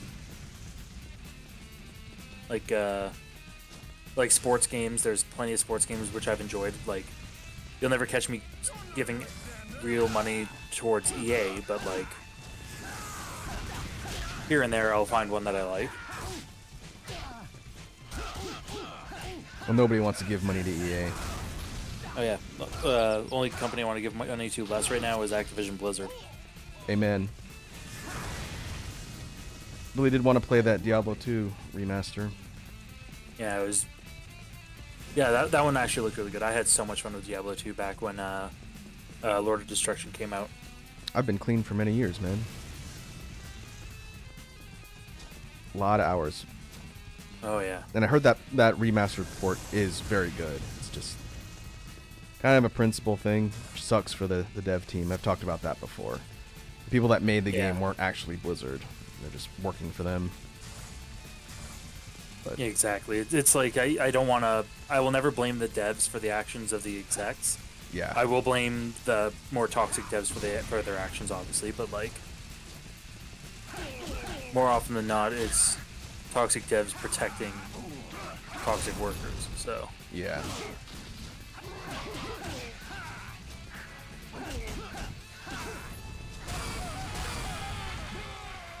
Now, speaking of like rediscovering brands, I was talking about this on stream earlier in the week, but I've been playing a lot of Monster Rancher 2 on Switch. oh right, yeah, I forgot that they ported those. Like I remember them having a ton of fun with the PS2 one. Monster Rancher 4? Yeah. Yeah, that's my favorite. I completely missed the Nintendo Direct where they announced that they were releasing these ports of the PlayStation 1 games on Switch and Steam. Yeah. And then I found out about it like a week ago just randomly, and they've been out since earlier in December. Yeah, there's that, and I completely missed the announcement. Apparently, Nintendo did an Indie World presentation as well, where they covered a whole bunch of new indie games coming to the Switch. Yeah, did they announce Silk Song yet? I think they did. A date? That I don't know. We've known about the game, but as far as a date, I think it was supposed to come out this year, but development's taken longer. I need to go beat the original Hollow Knight. It's a good game. I really do too, especially like I'm a huge fan of like Metroidvania type games in general. Metroid Dread was a day one collector's edition purchase for me. That was on my list too. Did you like it? Oh, it's an absolute blast. Like it is a tough but fair kind of game where it's very much like it's very fluid in its movement. It's very fluid in getting around the world.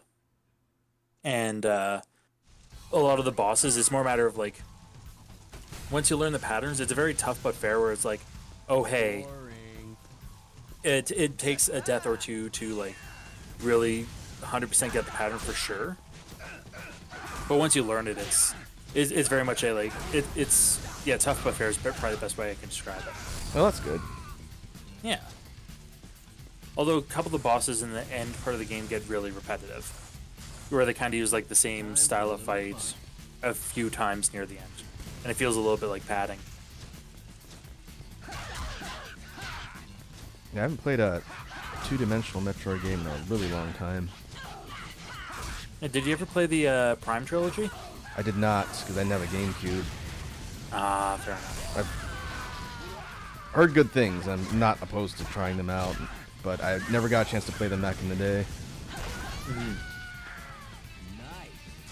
Yeah, I've played all three. Two is the one that everyone else really liked the most, and that was probably my least favorite. But I've played all three of them, enjoyed all three of them thoroughly. Everyone keeps saying like, "Oh yeah, they really should port the trilogy to the Switch."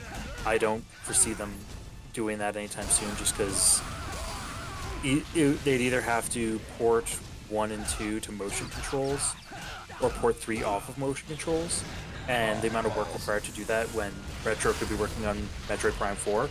I'd rather they work on Metroid Prime 4. Didn't they have the Prime collection on Wii U? On the Wii, yeah. Wii or And Wii U? and it's on the Wii U shop.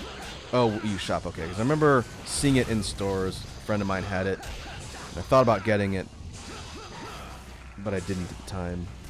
Yeah, because the trilogy's on disc on the Wii. If you get a Wii U is like the best place to play Metroid games right now. That's ironic.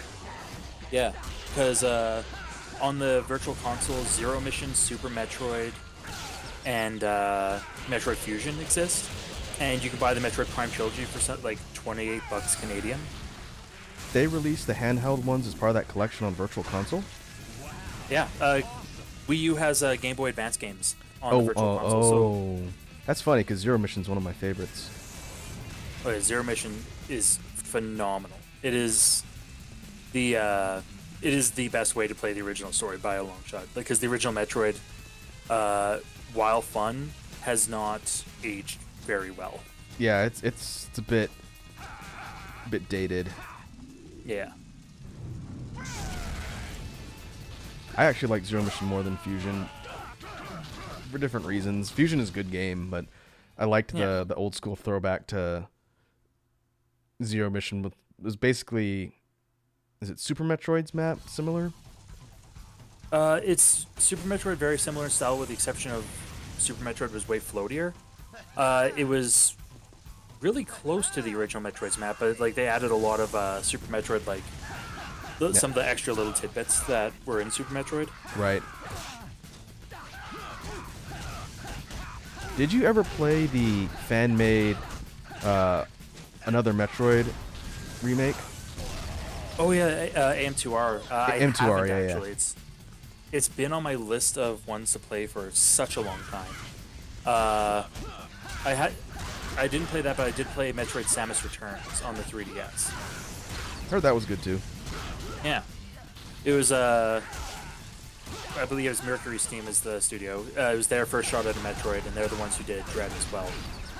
So like, there's a lot in Samus Returns that made it into Dread as well. Like, and it's really polished. That's good. I want to play that fan-made AM2R one at some point. I have it actually downloaded. I just never played through it. Because I played the original Samus Returns on Game Boy a ton back in the day because I'm very old. I played that one a lot more than the original on NES, in fact. Yeah, I never had Metroid 2 on the actual Game Boy. I had it on Virtual Console in the 3DS, but I never had the original cart for that. Now my go-to old school card back in the day was Link's Awakening, Legend of Zelda. Oh, on Game Boy? Yeah. I played through, I want to say like half of that game, and I never finished it for some reason. But I remember liking it. Yeah. Oh yeah, that one's a ton of fun and pretty short, and that's the main reason I never picked up the Switch version, because they didn't pad the game, and it is very much a 10 hours tops kind of game. Did Awakening come out before or after Link to the Past? I think it was before. Let me go check. I definitely didn't play it before.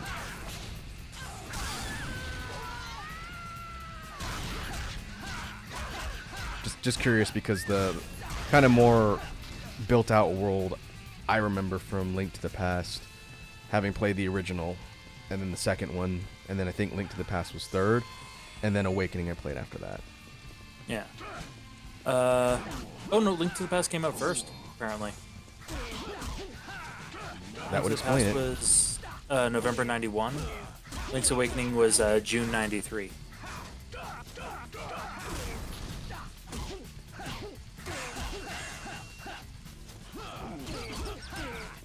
I thought about playing one of the ROM hack randomizers for the Zelda games on stream. I still might.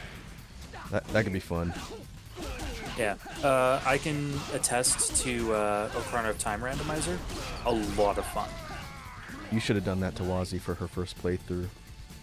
Oh, I can't be that mean because like she's seen it played, but but because she's never actually played it before herself, I'm just like, no, I want to give her the vanilla experience, and then maybe throw her into a randomizer because I know Zephyrin does a lot of multiplayer randomizers as well. Where essentially the way that works is you can pick up items for other people's randomizers in your game. So is it like hosted online or something and it's pulling player data? Yeah, essentially, yeah. Oh. It's only ever done through emulation, but the way it would work is like, say, you open the chest where the Kokiri sword would be in yours, but it then says like, you unlocked the hook shot for this player. Oh, I could see that being really interesting, but also really chaotic. Oh yeah. It's one of those like, and to do a randomizer, like you really have to know the map because if you randomize stuff into like hidden grottos, you have to know where those grottos are if you want anything. Gotcha. That makes sense. Yeah. I'm really close to the end of this section. This is a new version of the big guys I'm fighting with the blades. It's kind of like a fat ninja. Similar moveset, but a bit more dangerous. Yeah, it does a little bit more damage. I believe he gets a spin move, if I remember correctly. Yeah, it's like a spinning top move that flies instead of the flying headbutt. Just trouble. Alright. One more. Fist of Justice. We'll look at that in a sec. I forget what it does.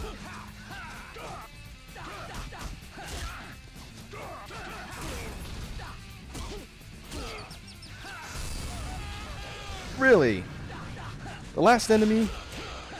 Alright, screw it.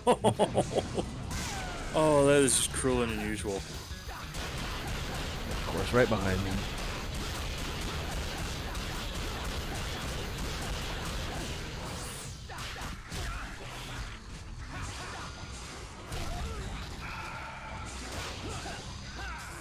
Nope. Oh, no. Oh, no. Oh, I had Poke of God. Oh, that would have been great to show. Oh. Oh.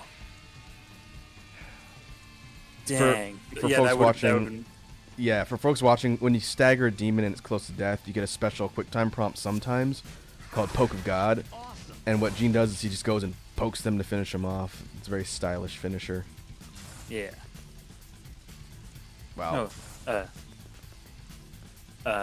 EVI or Eevee is here. Unfortunately, I have never seen that person in my stream before, and I can't read what they're saying. Yeah, unfortunately, but welcome.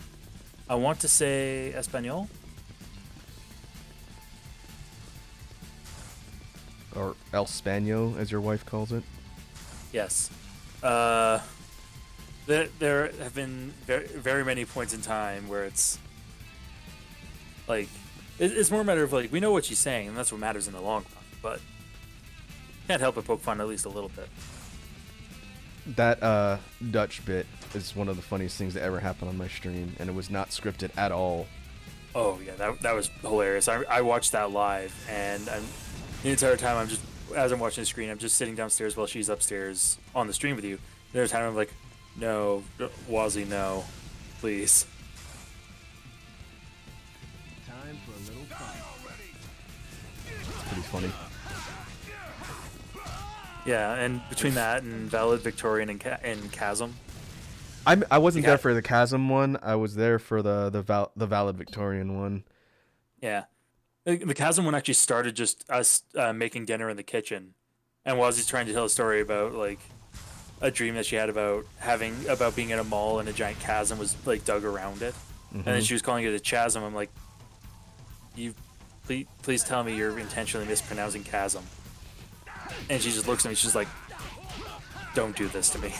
Please don't do this to me. Yeah, she was talking to me on Discord about making a Wazzy Sucks at Words running series. And I told her that's a really good idea. Yeah, I think she's planning on making an animation for the upcoming year. And I think that's why she was asking for that audio clip, is she was hoping to make essentially a back-to-back clip of a few of them. It'd be one thing if she was not a native English speaker, I think. Yeah. Oh, come on. But she is, and that's what makes it really funny. Yeah, as a English as a first language person. Yeah, that's what makes it genuinely a very interesting, very interesting and very funny.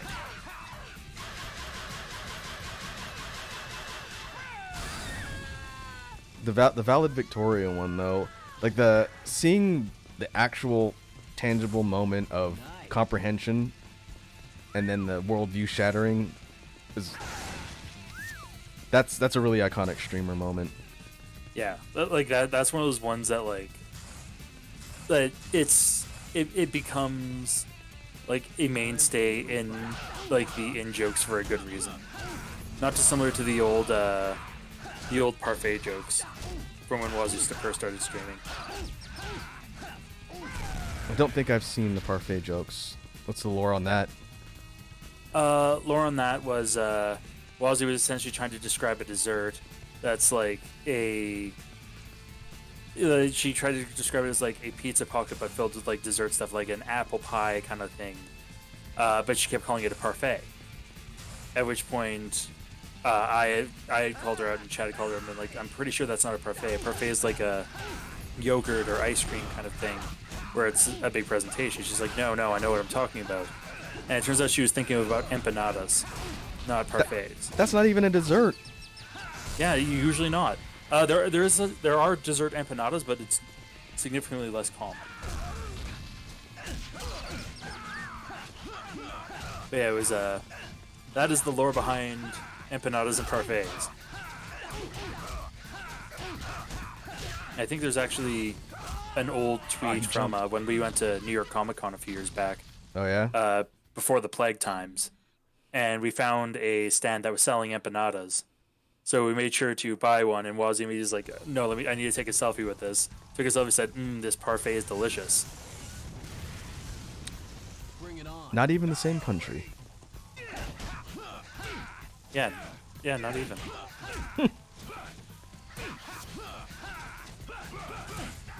Oh yeah, I found a couple of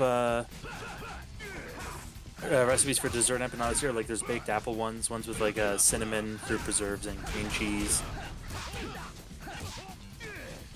I mean, it sounds good. You're basically describing like a dessert pizza roll. Yeah. I can get behind that. Yeah, I would never say no to that. That's like. Then again, I also have a notorious sweet tooth. Do they have a lot of places where you guys live that sells El Salvadoran food? I'm sure there are some in our city. It's funny, I just looked that up and look up the name of our city, and it brings up one very well-reviewed restaurant in the south end of our city. So if you ever get a chance to try El Salvadoran food, the reason why I mention it is because there's a dish that's native to that culture and cuisine called a pupusa, like Pupusa. And what it is, have you ever had those before? I have not, but I'm actually just looking that up now because I'm interested. But yeah, please describe it. Oh, I'm dead. Real quick, I see Kenny KZ in the chat asking if I'm playing on PCX2. Yes, that is what I'm playing this on. And before the police come after me, I do own God Hand. But yes, this is the easiest way to stream, and have it not be garbage quality for you guys. Yeah, there's only a couple other ways that are significantly more expensive than doing PCSX. But to describe pupusas, they are a stuffed tortilla batter pancake. Is the easiest way to describe them. It's like a masa flour that's got a dough-like consistency rather than kind of more of a almost flatbread tortilla-like consistency. Mm-hmm. And what they do is they take that dough and then they stuff it with meat and cheese, flatten it out, and then put it on a grill. So it's like that sounds amazing.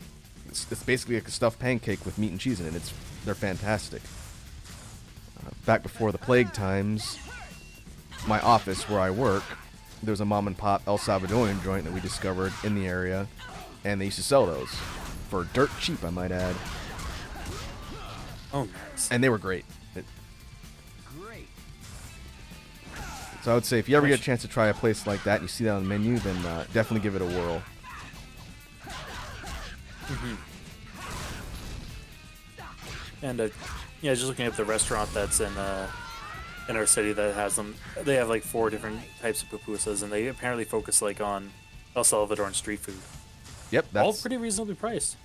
That's what it is. They do like an asada and cheese one. The place we used to go to, chicken and cheese. The adobo pork and cheese was like a spicy marinated pork, was bomb. Mm-hmm. That was my favorite.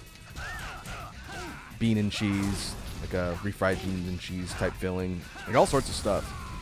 Yeah, definitely recommend. So shout outs to El Salvador. Bring it on.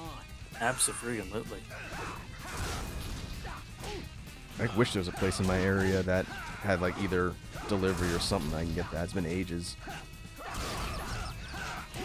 Yeah, one of them meaning to go back to is there's a Brazilian steakhouse in our city that's really, really good. Oh yeah, I miss those. Haven't been in one of those since before the pandemic.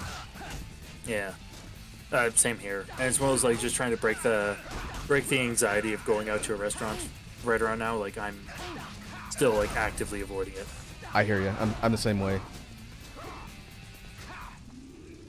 I will say I know I argued with Wazzy about this, but for the Brazilian steakhouse that you guys have frequented, do they do grilled pineapple? Yes. And I am very much a fan of grilled pineapple. Love that stuff. That is the best way to consume pineapple. And I was trying to convince Wazzy since she viscerally hates pineapple.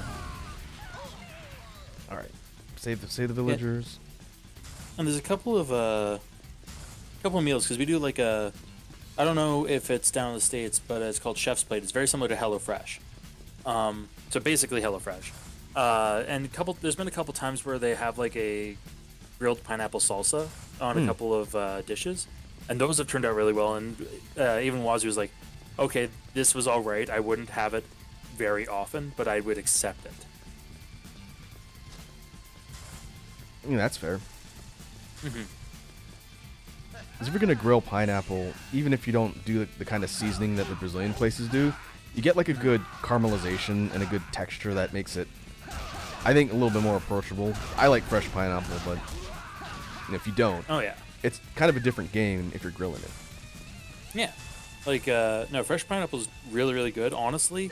And for people who are not like on the fence about pineapple on pizza, grilling the pineapple first and then putting it on the pizza. That way, the pineapple juice doesn't soak into everything else.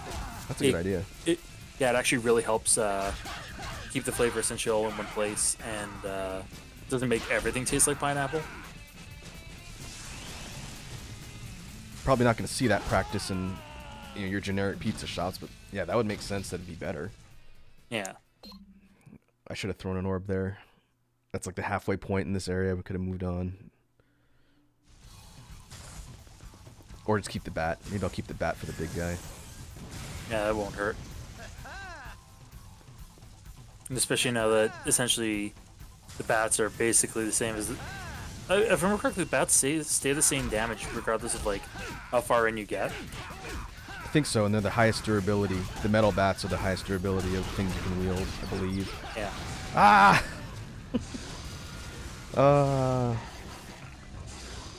That noise means I hit a demon. Yeah. Yeah, that is very much that is Raku's patent pending oops all demons alarm. Oh, I'm gonna burn resources. Let's see if I can at least get something when I kill this fool.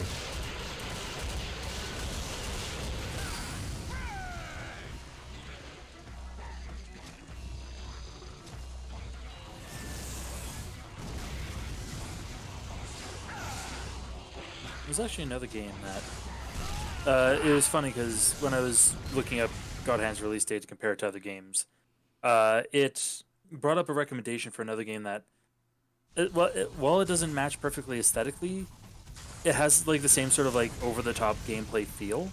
Have you ever played Asura's Wrath? I have not. I've watched one of my favorite streamers is a fighting game dude named Maximilian Dude. He played through it, and he made it look fun, but it's kind of a weird. It's like a quick time game as opposed to like an active combat game. It looked interesting, but it looked kind of more cinematic than gameplay focused to me. Yeah, it's very much the best way. Like having played through the entire thing plus the true final ending, it is it's like playing an anime. Is the best way I can describe it. Yeah, I could see that. Like the presentation and overall style of the game looked really cool. Yeah. And like story-wise, it's very much. It has a lot of camp to it, but it's more like the action camp as opposed to comedy camp that God Hand has, where it's very much. The humor is excessively tongue-in-cheek. In that one, it's very much. The humor is because it takes itself so incredibly seriously in just goofy situations. Right. That's a Capcom property, right? Yeah, it was done by CyberConnect, if I remember correctly. Yeah, same folks who did the Dot Hack series.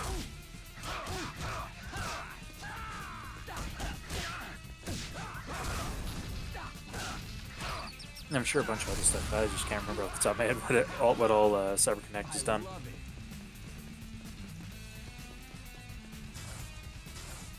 If they were ever to find some way to bring God Hand as a property back, I could not see giving it to anybody except Platinum. Oh no, it would have to go to Platinum. Yeah. When I met the Platinum guys, I was talking to JP Kellums, who I realized doesn't work there anymore, but he was at the time. And we're talking about God Hand. He's like, yeah, we really want to make something with God Hand, but the rights make it complicated. But he's like, I always wanted to do a God Hand musical. I said, I would kickstart that in a heartbeat.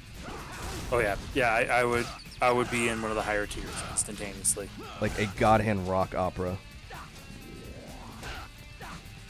Like even if we just got like a bog standard, like not necessarily full on remake, but even a remaster where it's like they just put in some of that quality of life stuff, like what we were talking about earlier, and they just said, hey, we're putting this together so that we can get this made and get it put together. I would kickstart that, absolutely. Yeah, I think the potential there is, I'd say God Hand probably has enough of an underground following that they could crowdfund that if they really wanted to, but it would come down to like ownership and rights more than anything else, I think.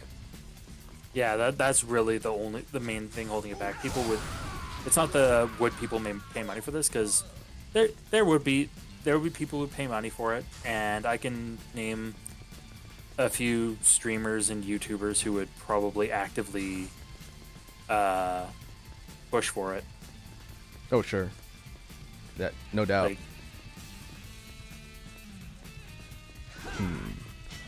Like, although another Clover Studio game that I wouldn't mind seeing a remake or a re-release of, Beautiful Joe.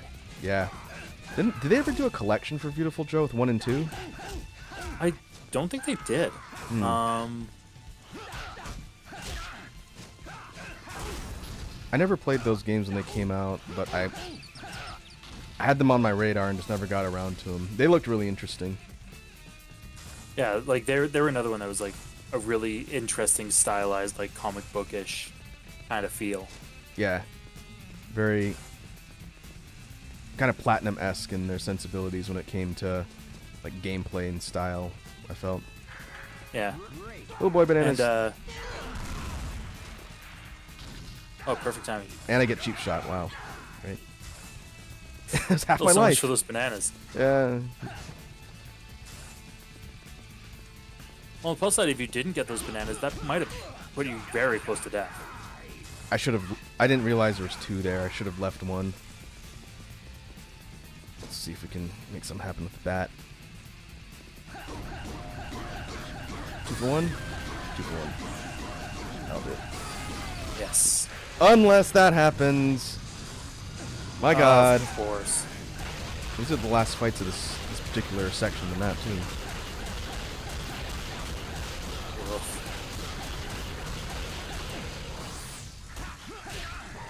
You know what?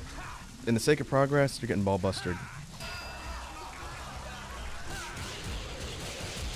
It is worth noting. You did promise crotch kicks, so. There we go. It's worth noting that if you ball buster someone, it's a different stagger state than the regular pummel prompts. So you can't do the yes man chain. If you ball buster someone, they'll break out of it. And they'll leave the stun state, which kind of sucks. Yeah. Yeah, apparently, in an interview with Hideki Kamiya, he was saying that he does want to make a Beautiful Joe 3. So, depending on who has the ownership rights of that, I could absolutely see that being something that Platinum pulls. Yeah, because Clover was a studio under Capcom, right? They were like a independent but not independent.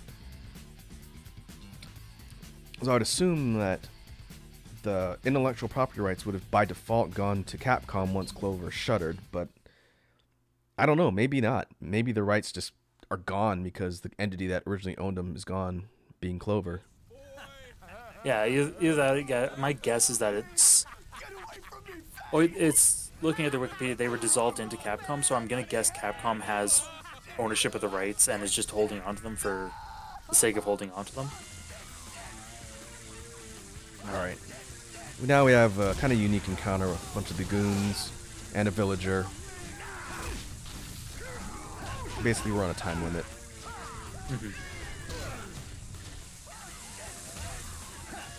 The fuse will burn out over time. And if it gets all the way to the middle, then he dies. You don't get a bonus.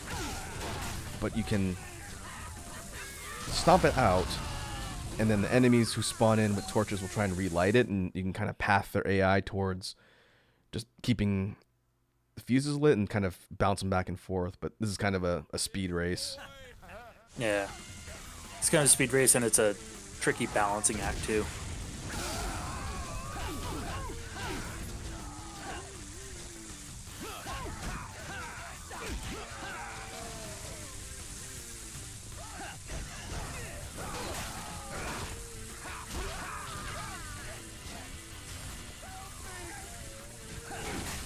You can also pick up the torches and use them.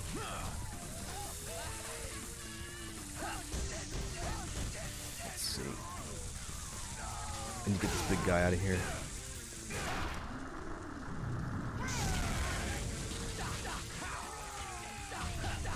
Some of the bomb.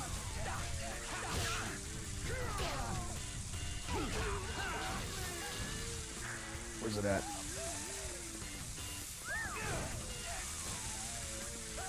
Oh, it's only one? I thought there were 2 ends to that fuse. Maybe one's not lit, that's why.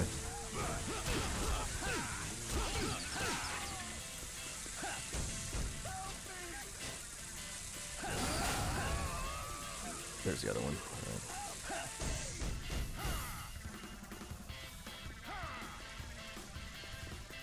I hear him.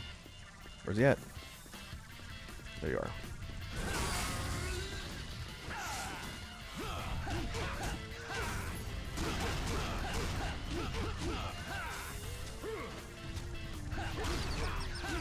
Get some meter. I think the big guy's the last one. Yeah. Oof. Alright, not bad. This Daisy Cutter? Which tech does this guy give me? It's a roulette move.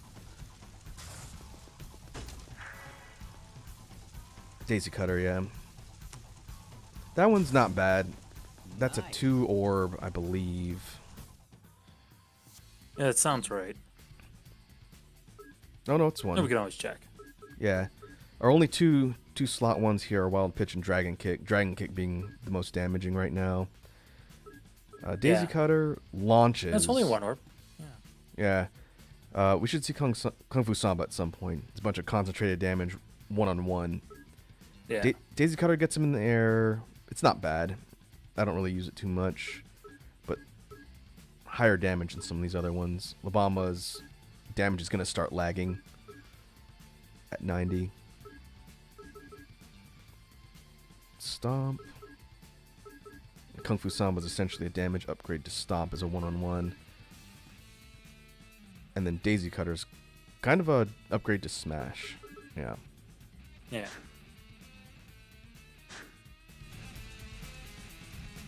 Alright.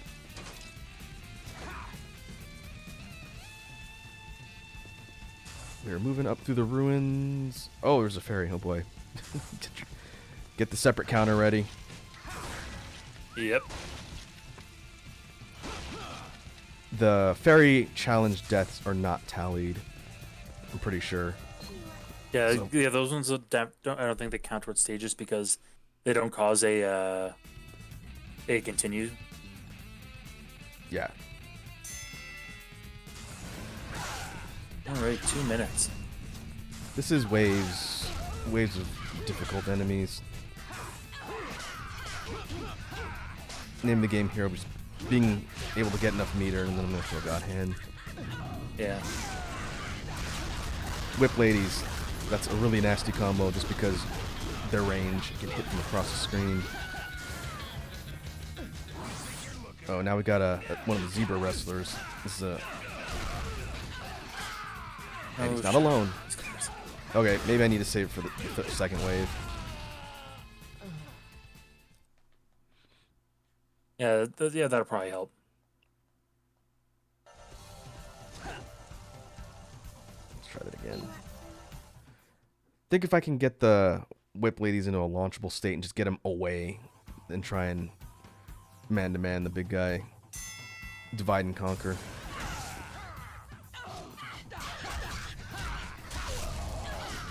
Doing that kind of means baiting out a block, which is tough because they're really fast. Yeah. Did you do all the challenges when you were playing through your run of God Hand? I try to. I always gave it like a reasonable amount of tries each, and the first few I was able to get through just fine. But like a couple of later ones, I probably just didn't have an optimized moveset, and like I gave me like a solid like 20-25 tries. And I'm just like, you know what? There's more of the game that I'd like to see. They throw a time limit on some of those later ones. It's pretty ridiculous. Yeah, and it's always like an obscene time limit too.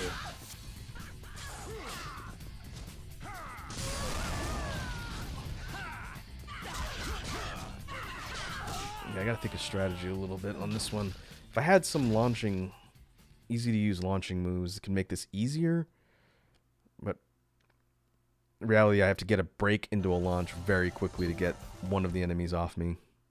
Mm-hmm.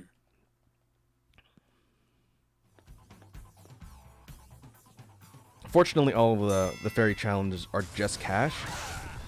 So it looks like one is just not happening. I don't need to do it because I'm going to get tons of cash for beating this on hard. Yeah, exactly. Like it's one of those. Would you like more of this resource that we are going to just shower upon you at regular intervals? Or cool guy points. Yeah, yeah. Cool guy points are always nice. I mean, let's say you did it.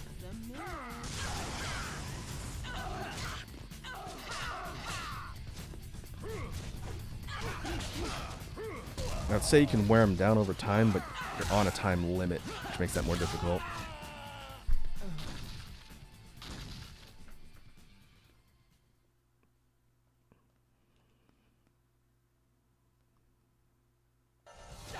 When I was playing this with Wazzy, she said I had to do the challenges. Yeah, and And like, it's definitely one of those things that's at least worth seeing how the challenges are.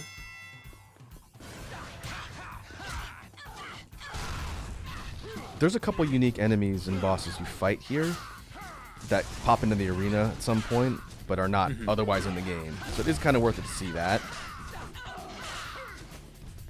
Yeah, it's worth to kind of like to have that idea of to be able to see everything the game has to offer, kind of thing. And then walk away. Yeah. And then say, I don't have 2 hours to spend clearing the challenge. We'll give it a couple more. We're getting close to the Stooges. I kind of want to get to that fight. I think we're a couple screens away from that. Just so I'm aware, and for the sake of the stream, how long did you want to stay on tonight? I'm flexible because I got nowhere to be, but I know you're traveling soon, so we can pull whenever. I was gonna say, probably do another somewhere between half hour and an hour would probably be good for me. Okay. That works for That'll me. give me enough time to be 100% sure I've done all the things I need to do for the house before I head out. You say you're flying? Yeah. In a perfect world, I wouldn't be, but it's either an hour and a half flight or 12 to 14 hours of driving. Ah.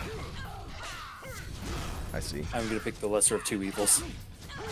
Yeah, I'd probably do the same. I have not been on a plane since pre-pandemic. And I'm not planning on anytime soon, but I'll have to do it eventually. All in due time. It's kind of interesting. Just out of curiosity, I took a little peek at speedrun.com for the different categories of God Hand. I'm not seeing any. I don't know what a KMS speedrun is, but Kick me sign. the Kick Me Sign speedruns. Yep.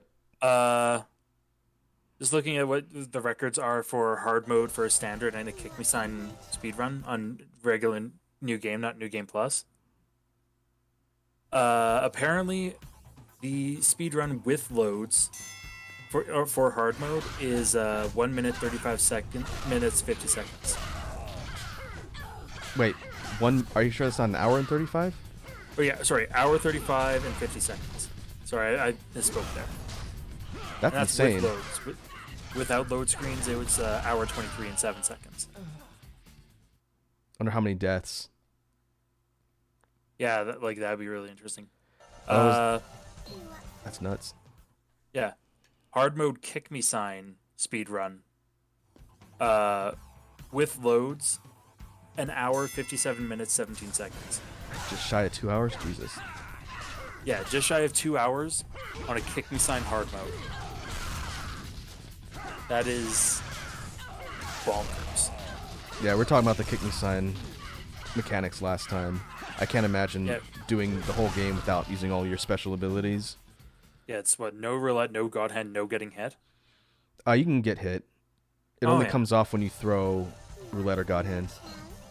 Okay, yeah, so essentially just becoming a strict old school brawler. Yep, straight techniques. One of the channels I mentioned on the last stream, I don't know if you were there when I was talking about it, but this Japanese YouTuber named Ennorai Haruka did a whole bunch of God Hand playthroughs and other things on the channel.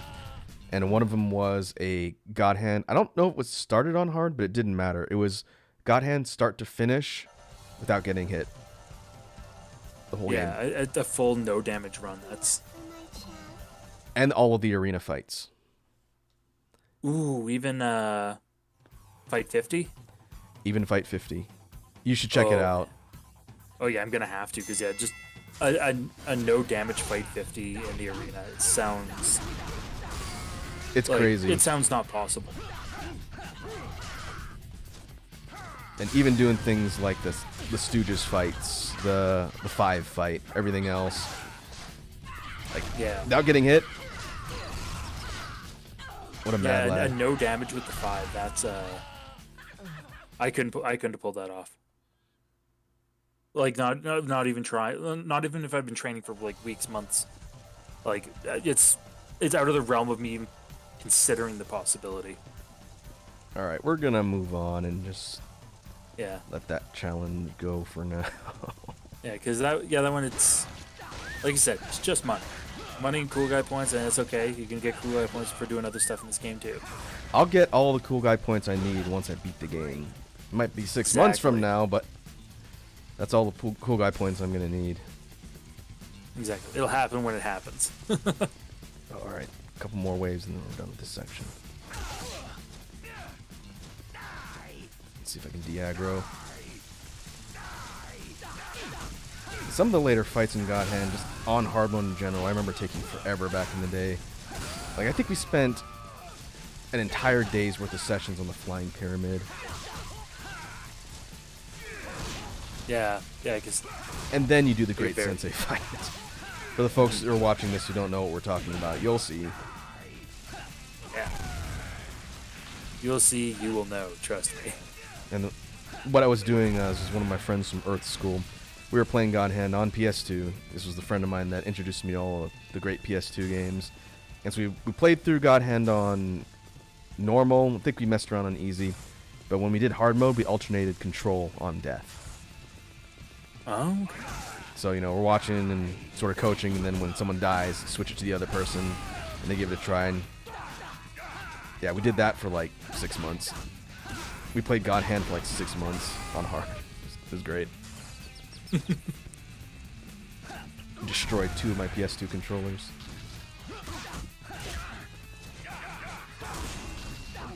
And although thinking about it, like, no, I went through a decent amount of PS2 controllers. They weren't necessarily the most durable. Yeah, but I feel like most of the games I was playing at the time wouldn't have been hardware intensive. You know, everything wears out over time, but Yeah. like after we put God Hand back on the shelf after playing it for all that time, we looked at the PS2 controllers and the buttons were almost completely flat. Like the face buttons on the front surface, you know how they're rounded and raised? Yeah. They were almost flat. The analog sticks, instead of being springy, were just squishy. They worked, but they were super broken in, and like the actual rotation was very different. Yeah. They were very well loved. Still have them. I haven't hooked my PS2 up in forever. They're kind of a monument to an insane era of gaming. Yeah. And this was, like I said, around the time when I was playing RE4. I played this. I played Devil May Cry 3. And Killer 7 was like the big series of games I played that I really liked. Yeah, Killer 7 was pretty solid. And RE4, like, there's a reason it keeps getting remade. It's still probably, like, it redefined how Resident Evil is as a series, and I would almost argue is, like, still the best of them. Yeah, it definitely has a different formula for a quote-unquote RE game, but it's a formula that's really entertaining to play. Yeah. Whether or not it's quote-unquote true survival horror or anything like that, to me, it's a matter of it just being fun. Yeah. It almost feels like it's the natural evolution of what Resident Evil controls would be, because it still kind of has like that kind of tanky feel to it. But it no longer, it's just the moving away from the static cameras and the essentially painted art pieces that you move around on. Yeah, the set pieces were really well done, but to me, RE4's focus on mechanics always seemed like it was pushing more towards action, Yeah. as opposed to a more slower-paced survival horror. Yeah, it's true. Like, for the most part, yeah, it was very heavily action based. There was a few spots that, don't get me wrong, were absolutely like very very tense and very much survival horror feeling. Like, I would argue any of the fights with the regenerators. Oh yeah.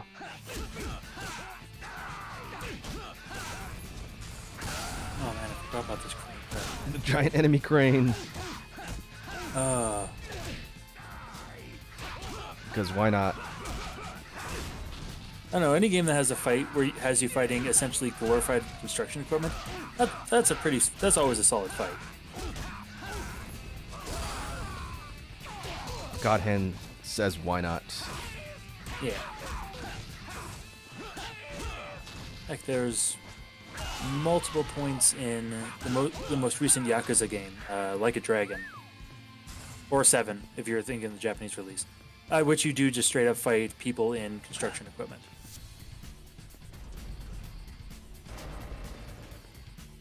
Yeah, I feel like And there's also the one where you fight a chimpanzee in a backhoe. also because why not? If any game's gonna channel that why not energy, I would expect the Yakuza series to do that. Absolutely, yeah.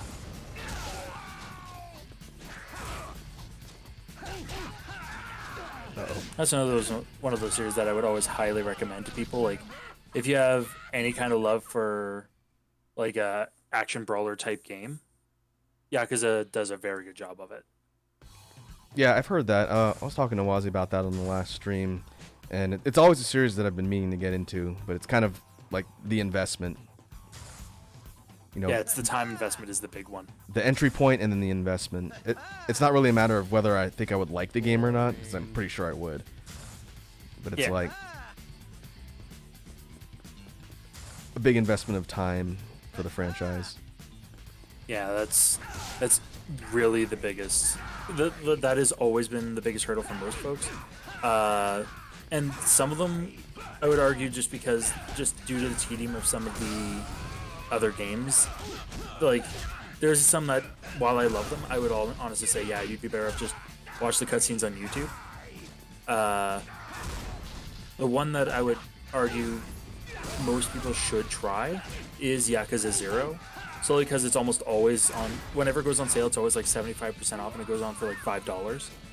Is that canonically the first entry in the story? Yeah, it is. Well, the first is Yakuza or Yakuza Kiwami. Zero's is technically a prequel, but yeah, chronologically, it is the first in the story. Ah, okay, that's what I thought. Yeah, and it really helps like establish a lot of the tropes and a lot of the gameplay that you'd see in the rest of the Yakuza series.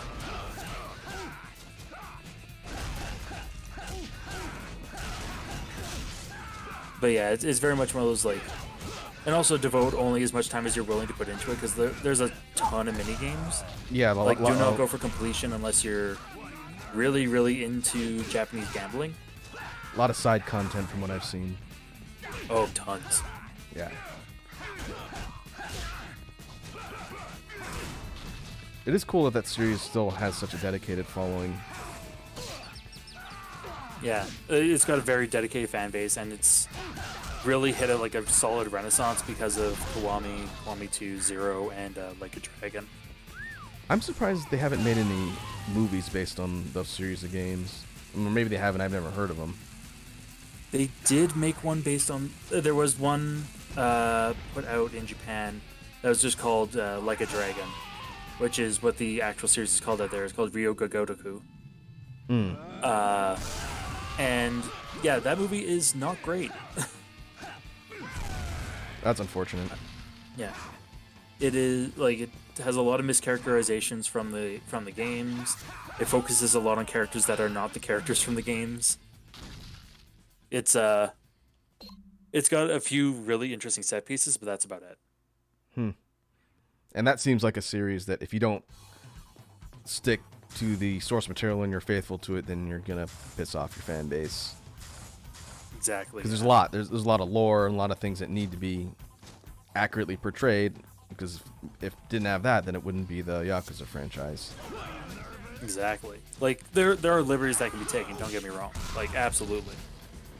But there's just certain points where it's like there has to be a good, compelling main story to it, and just enough goofiness, essentially. I feel like that source material disloyalty is why the Monster Hunter movie wasn't good. There were many reasons for that, I guess, but that main reason I think was probably the most egregious, and I didn't even see the friggin' movie. I have not seen the entire thing. I watched part of it on a flight. It was a flight out to visit family, and like it was usually what I do when if I'm watching a movie on a flight, that it's going to be something that is just bad. Oh, speaking of just bad, first off, getting conchoed, and then also gaming. Yep. It's my life now. Yeah, the Monster Hunter film, yeah, I watched just over half of it, and it had very unexpected body horror. It had unnecessary U.S. Marines. Although, I guess they were UN Marines, but yeah, and it was, like, the most faithful thing is that Diablos looked like Diablos. Outside of that, no, it was not Monster Hunter. After watching, Gaijin Hunter. I believe... No, I don't, actually. I don't know that. From the Monster Hunter community. He's a YouTuber. He's created so much content for the series going back to, like, 3U. But he's a real chill guy. American dude who lives in Japan with his daughter. Usually a really kind of wholesome and positive guy, despite sometimes getting a lot of hate for not a lot of reasons. But he had some pretty scathing opinions about the movie, which he normally doesn't have. Normally he's like, it's got its pros and cons, but he absolutely hated it. And it's like, wow. If that guy is having that strong a reaction as opposed to just indifference, that's ugh. Yeah, it's critically telling, is what it is. Yeah, I need to see the Netflix, was it CGI animated one they did? I heard that one was a lot better. Oh yeah, they did put. Yeah, that one came out relatively recently. I need to throw that onto my watch list. Like, I heard it wasn't groundbreaking in any capacity, but I heard it was good. And Dante Bosco plays the main character, so I mean, I'm sold. Yeah, same. And just simply put, like, a movie to me doesn't need to be, like, groundbreakingly good. It just has to be not egregiously terrible. Or competent at storytelling or something. I think I might have just been spoiled by, or, like, disillusioned, I guess, by the mediocrity of, like, how most action movies are these days. That, like, I'm just happy if it doesn't suck. Yeah, I think you just have that extra layer of skepticism when it's based on an established property. Because there's an expectation of something being accurate to whatever it is you're watching. That's not what I wanted. Or if it's just, a standalone movie, you have no real expectations other than hopefully it doesn't upset you or bore you or anything like that. Yeah. I'm trying to think of the last movie that I watched that was not based on something that I, like, truly enjoyed. And I think last one was probably Knives Out. Oh, I like that movie. That was a good one. Yeah, that was a phenomenally good movie.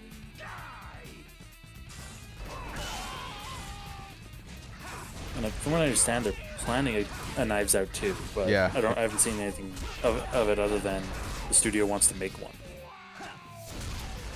We'll see if they can do that effectively without it being derivative. Yeah. Honestly, the first one feels like lightning in a bottle. I don't think they'd be able to pull off the second one and have it be as good as the first. Not without a dramatically more unique premise, I think. Yeah. You can't have the same twists. Well, you could if you want to Shyamalan it, but you shouldn't.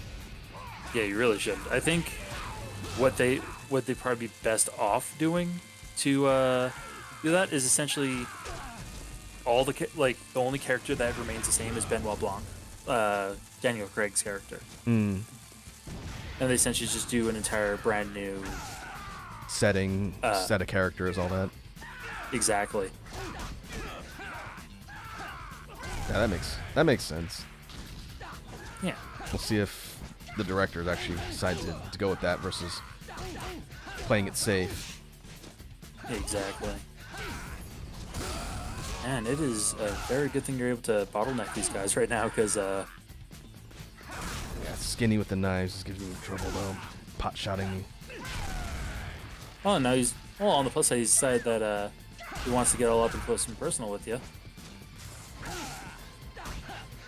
Those tall, lanky enemies have a really funny Q to E prompt.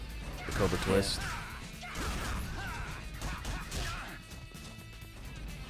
Also, I think... Oh, like, I can't think of any of the attack prompts which aren't at least a little entertaining.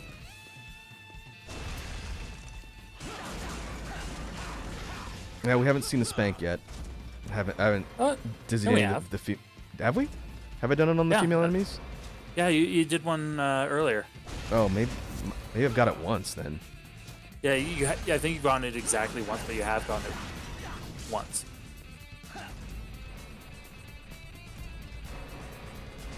Oh, there we go. One down. There we go. That's a bit of a pro tip. If you want to get rid of the crane, just throw some barrels or hit it with environmental objects. Save some time. Exactly.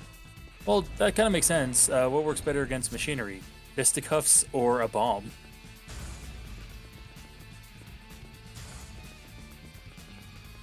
Much more likely to take down a giant steel thing with some high-impact explosives than I am by slapping it a bunch. Sure. But then again, it's God Hand, so it doesn't need to be grounded in much realism. Yeah, it's true. The fact that it's grounded in this much realism as it is shocking. Okay, now we have the obstacle doors. This is the first time we've seen these things. Oh, right. Basically, you just hit them and dodge when the little smack things come out. Otherwise, you'll take damage, and they'll like that, and then they'll recover. Do enough damage, and it'll open the door.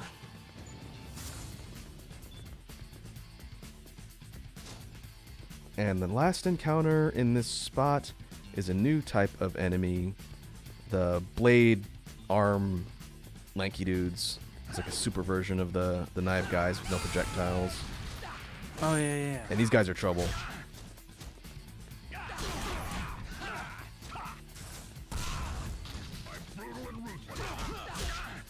And he's got Mike Tyson quotes. We're gonna go ballbuster this guy. I sent Wazzy that fight interview with Mike that all the God Hand quotes come from. Oh, right, yeah. It's something. Alright, where are those bananas? I just find it so appropriate that for a wacky game like God Hand, with all of its very self-referential and meta humor, that of its references that it's going to include, if any, it's going to be to an obscure Mike Tyson post-fight interview. Yeah, one that, like, some boxing, at most, boxing fans would catch it right away, but that's about it. Yeah, I feel like, well, in 2006, you're not going to see a lot of overlap between people who are really deep into, like, action games and people who are boxing fans. At least I wouldn't think you would. There's not that much of a crossover. I mean, there's some crossover between some combat sports. Like, I could see someone who likes wrestling liking action games, but boxing less so. Especially in 2006. Yeah. You'd see it now for sure. But back then, I mean, I had to look up what the quotes were from because I didn't recognize them because I hadn't seen that interview. Yeah. And then I found, I was like, oh, okay, that's really funny. All right. Get posted.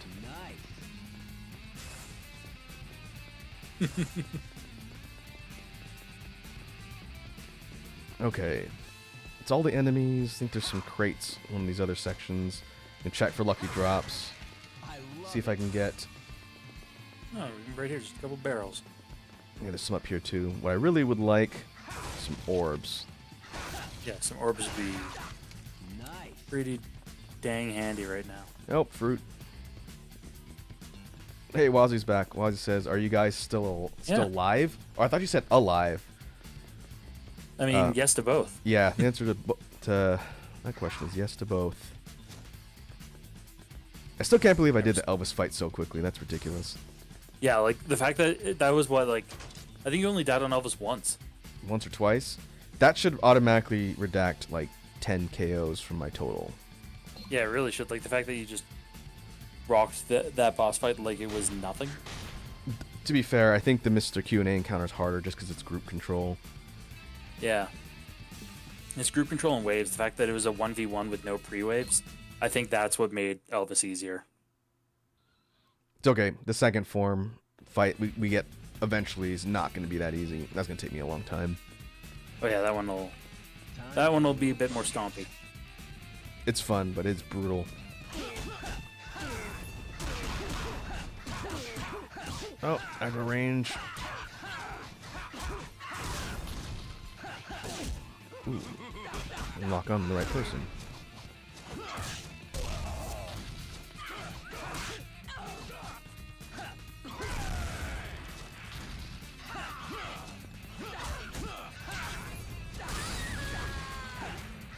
This next section, the Arrow Bridge, is the last part before the Stooges.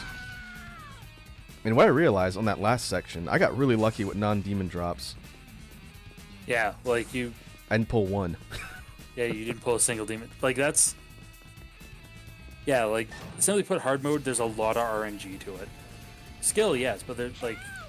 The RNG cannot be discounted whatsoever. Alright.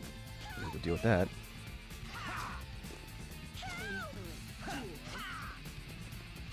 There you go, fight these rude ladies. I wonder if I can aggro And this dude up who's the ladder. watching. Yep. Technically, if I get them to jump up to the ladder and back them up against it, I can knock them off, but that's a little bit difficult. I'd rather just get them away. Oh, I never reload orb.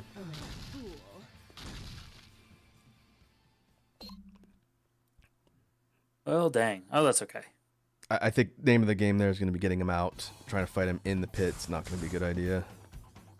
Yeah, because simply put, you're kind of yeah, just the fact that you're in a very, very small area is never good in this game. With multiple enemies. Yeah. One-on-one, it's pretty manageable, but with a group, good luck. Yeah, exactly.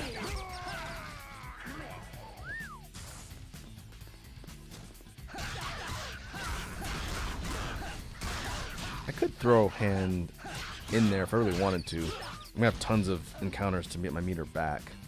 It might not be a bad idea just to clear them all out. Clear out the ladies and then deal with the big guy. Yeah, 'cause the ladies are relatively manageable. These have whips? These ones don't have whips, I don't think. No, it doesn't look like it.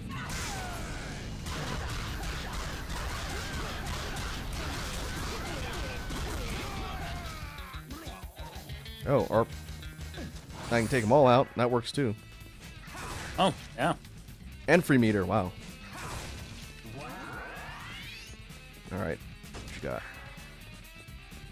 Chain Yanker. Chain Yanker is one of the best roulette moves in the entire game. Oh, that's awesome.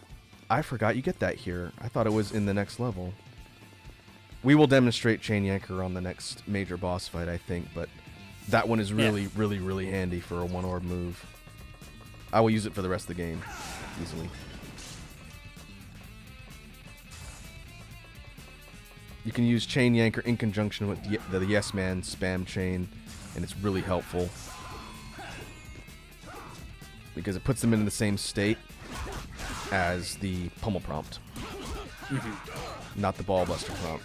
So really Ball Buster's obsolete once you have Chain Yanker, even though it's funnier. Yeah, like, yeah, it's very much you'd only ever do Ball Buster for specifically for the effect. Like the comedic effect. Yup. Uh-oh. Let's see if we can get through this.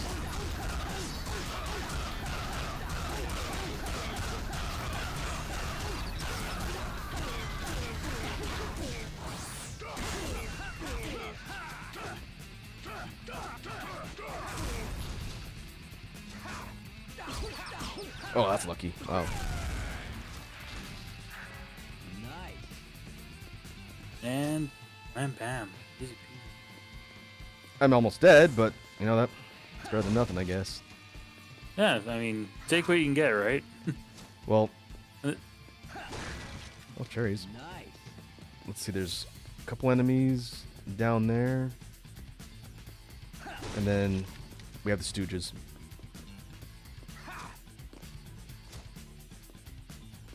Let's see. Let's see if I take one out with the bat. Yep. I'm waiting for a demon pull, man. Of all the places, the last enemy in the stage is gonna do it. You watch. Yeah, the last enemy of the stage right before the Stooges. Yeah, of course it's gonna. There's a smack. There's the Or spank. 2000's humor, folks. 2000's humor in a rated mature game. Is this rated mature? Yeah. Oh I would yeah, get- this one's definitely rated mature. Yeah, I guess so.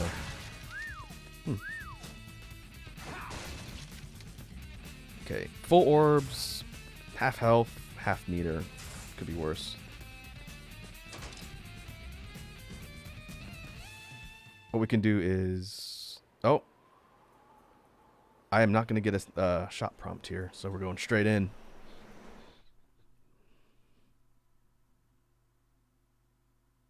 But we get lore in a cutscene. Yeah. Damn, I'm poor. Because of the software, we're getting this weird filter over the whole thing, man. Should still be visible. Yeah, it's still legible enough. It's just one of those things. It's one of the foibles of emulation. Yeah. I think it's technically the PAL version, too. Not me, you idiot, him! You're looking for love. Yeah, we'll do You're it. looking in the wrong place. Scram, sweetheart.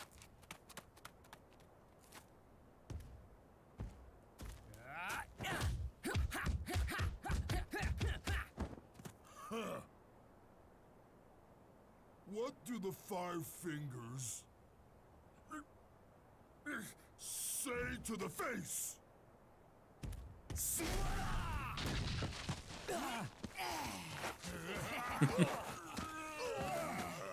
2000s reference.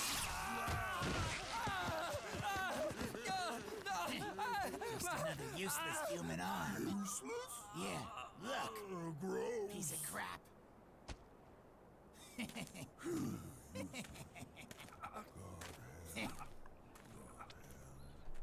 And that's how Gene lost his original arm. Okay, now we get the prompt.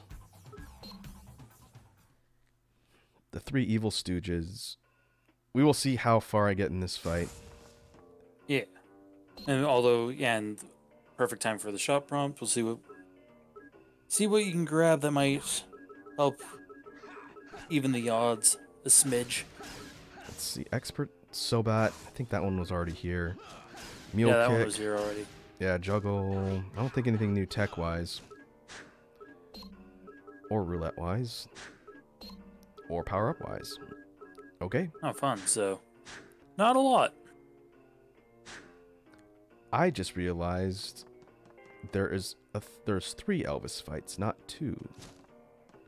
I forgot about the graveyard one. That's the end of this stage. All right. That one is a little harder than the first one. But it's the third one I was thinking of that's really going to be a problem. Yeah. All right, well, saving money. Saving money and saving the game. 5 hours and 12 minutes. Stage 2.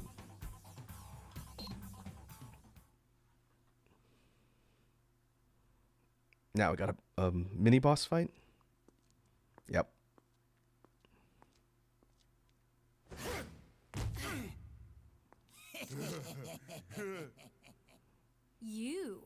That's a nice right arm you got there. This is the loser we messed up on our walkabout? Madam Conchita, he's got a new arm, huh? It's payback time. Bruce, Felix, get him! All right. All right. Now we have. I completely forgot their names were Bruce and Felix. Felix is the big guy, I think, right? Yeah. Yeah. And the lady's name is Madame Conchita. Yeah. I'd like to learn these movesets again.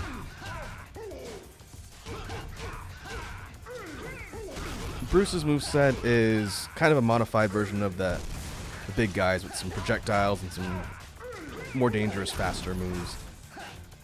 He's not too bad, but you gotta read him a little bit carefully.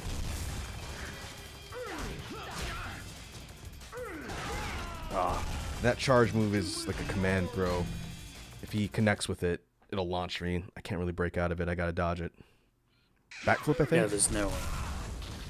there's no avoid. It's one of those ones, if you're far enough away, it's easy to avoid, but if he hits you with it in close combat, that's it. There's not really a way to avoid it. Oh, and you can't kick him out of it either.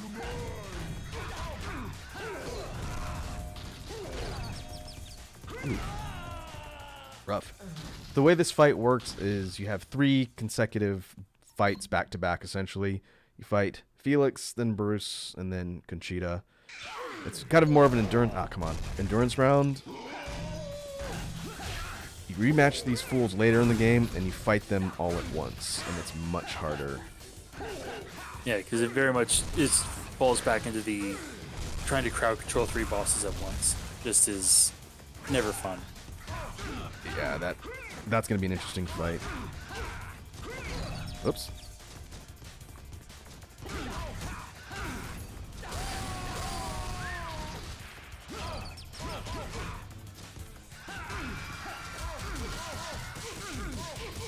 Does come down to a little bit of drop luck here, but this is kind of more just not making mistakes on the individual parts of the fight.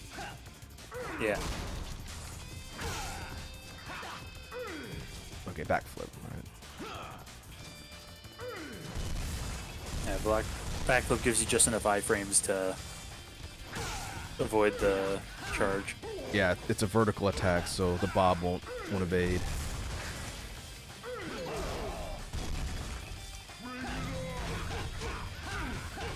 I'm surprised it didn't kill me.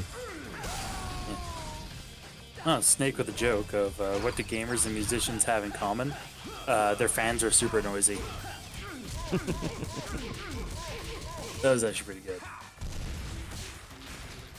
good. I appreciate that one. There's some truth to that.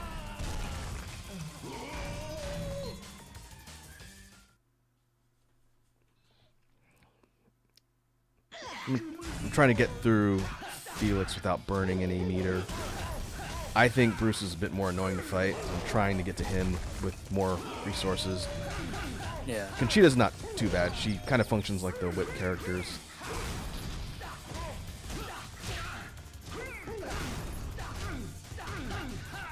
Yeah, like, on the plus side, like, with the Stooges, as painful as they are, like, especially when you do fight them all at once, on the plus side, it's not like the same, it's not 3 of the same kind of mechanics. Because I know very much the fight later with the 5 very much feels like similar mechanics, just 5 times. Yeah, and they're a lot more spammy in the 5. The 3 you can kind of control them and kite them a little bit. The 5 is just chaos for an entire fight. Yeah, the 5 is less chaos control and more just like well-timed AoEs is your best bet. Yep. Alright, I don't think this is gonna be enough to kill, but I can demo Chain Yanker since I'm gonna need the meter anyway. Yeah. If I can get out.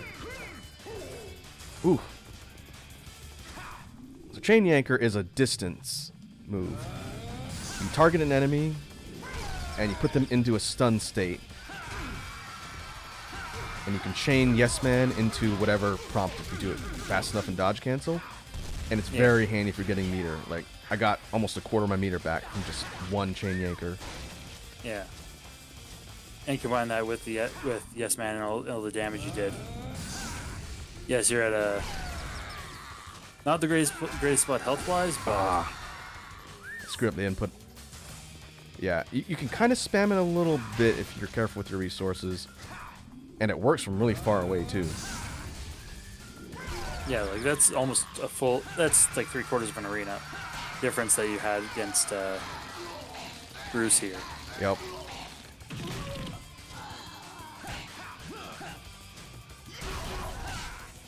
What makes him challenging is he evades a lot. Oh, come on. He evades. So he'll flip and then kind of jump out of the way and then go for like a Sub-Zero sliding kick at your feet. Versus Felix is just kind of slow and he doesn't move around too much. That's why I prefer to use meter. That was out of the gate with the charge move. Well timed. You barely had time to load.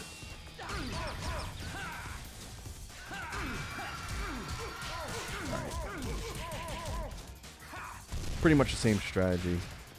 Hopefully with less mistakes.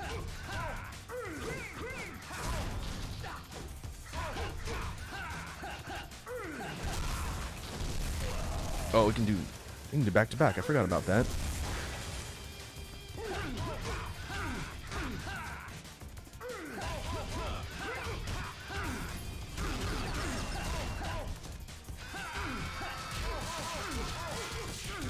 Okay, full meter. Go.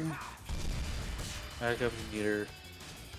Get that stinger in. He's well under half health. Oh, come on. Really? That hit me? I didn't see what hit me. Oh.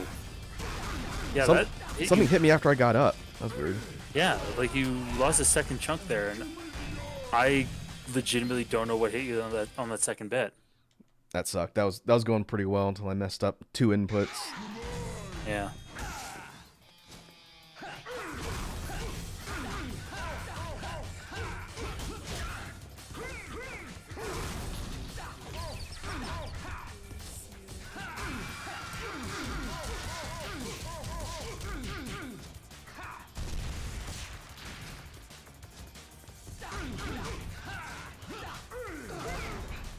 Oh, come on. No backflip? Oh.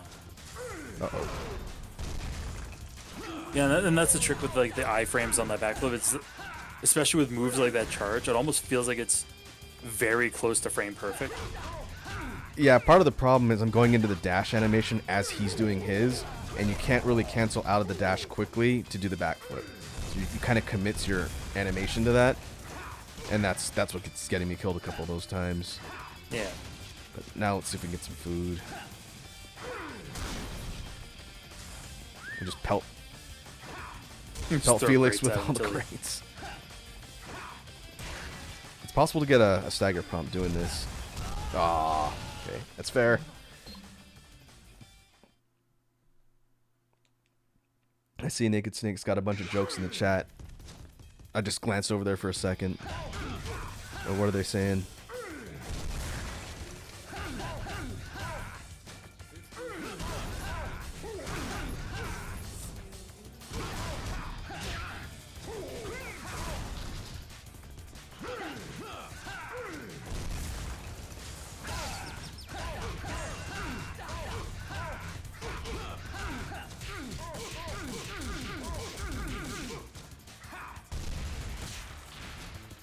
Hold on 1 second.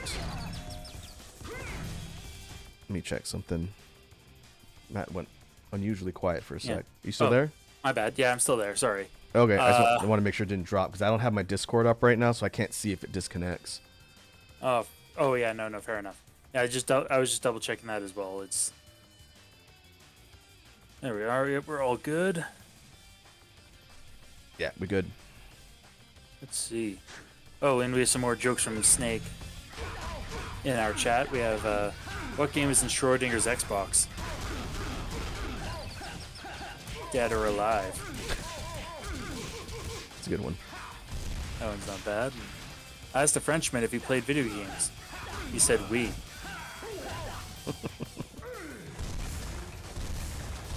And what's Prince Zuko's favorite video game? Dishonored. I'd argue that's his least favorite. Yeah, wouldn't it be Medal of Honor? Yeah, you think Medal of Honor or For Honor? Or For Honor, yeah.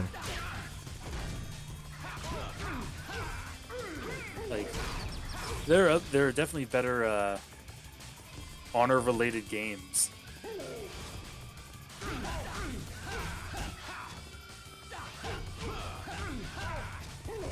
What are your thoughts on that upcoming remake or whatever they're doing? Is it Netflix for Avatar? Oh, right, yeah. I was cautiously optimistic until because they had the original showrunners on for the remake, but then they lost the original showrunners because they couldn't agree on creatively on how to do it. Yeah, now I'm not looking forward to it now. I heard about that. They announced casting recently. They did cast Asian people this time. Yeah. That's a step in, I guess, the right direction. But yeah, I don't know, man. Yeah, I'm gonna let that one kind of marinate before I bother investing any time in it. Yeah, exactly. I will wait for the reviews. You think it'll be a Cowboy Bebop situation? Hopefully not, but I have a feeling it probably will. There's a lot of things that went wrong with Cowboy Bebop. Like, they had the aesthetic right for the Cowboy Bebop live action, but what they essentially did is they took a lot of the politics out of what the original story had, while trying to essentially maintain the same story. I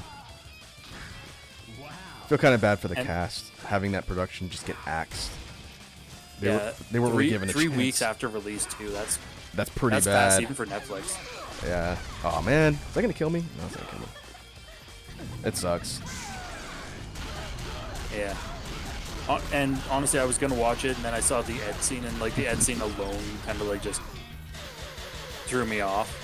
Yeah, I was talking to Wazzy about that after I saw it a little bit later, and it was through this former Super Best Friends Let's Play group. Yeah.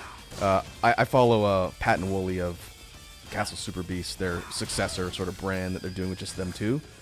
Yeah. And they have a podcast they do, which is streamed live with video in addition to just audio. And on one of the podcasts, Pat had Wooly watch that clip because Wooly's a diehard Cowboy Bebop fan. Yeah. And the expressions that poor man made were just so funny. Yeah, you could tell he was very much like a broken man after that. But what I told Wazzy is someone in that chat for the stream described the scene as Doug Walker's Cowboy Bebop, which just it's so appropriate it hurts. Yeah. Hellish. Yeah, I think Ed could have been done more graceful. I bet you're not really popular in hell. It could have been done better, but I don't think it would have been able to be done successfully no matter what they did. Yeah, no, it's because they were so devoted to trying to be anime accurate that in doing so they went too far above and beyond a good adaptation. Awesome. $1,000. Yeah, it's like they couldn't win, but the ultimate outcome was so much worse. Which I feel bad for the actor that was playing Ed. Hopefully they aren't too destroyed by the fact that I think that's their first acting gig.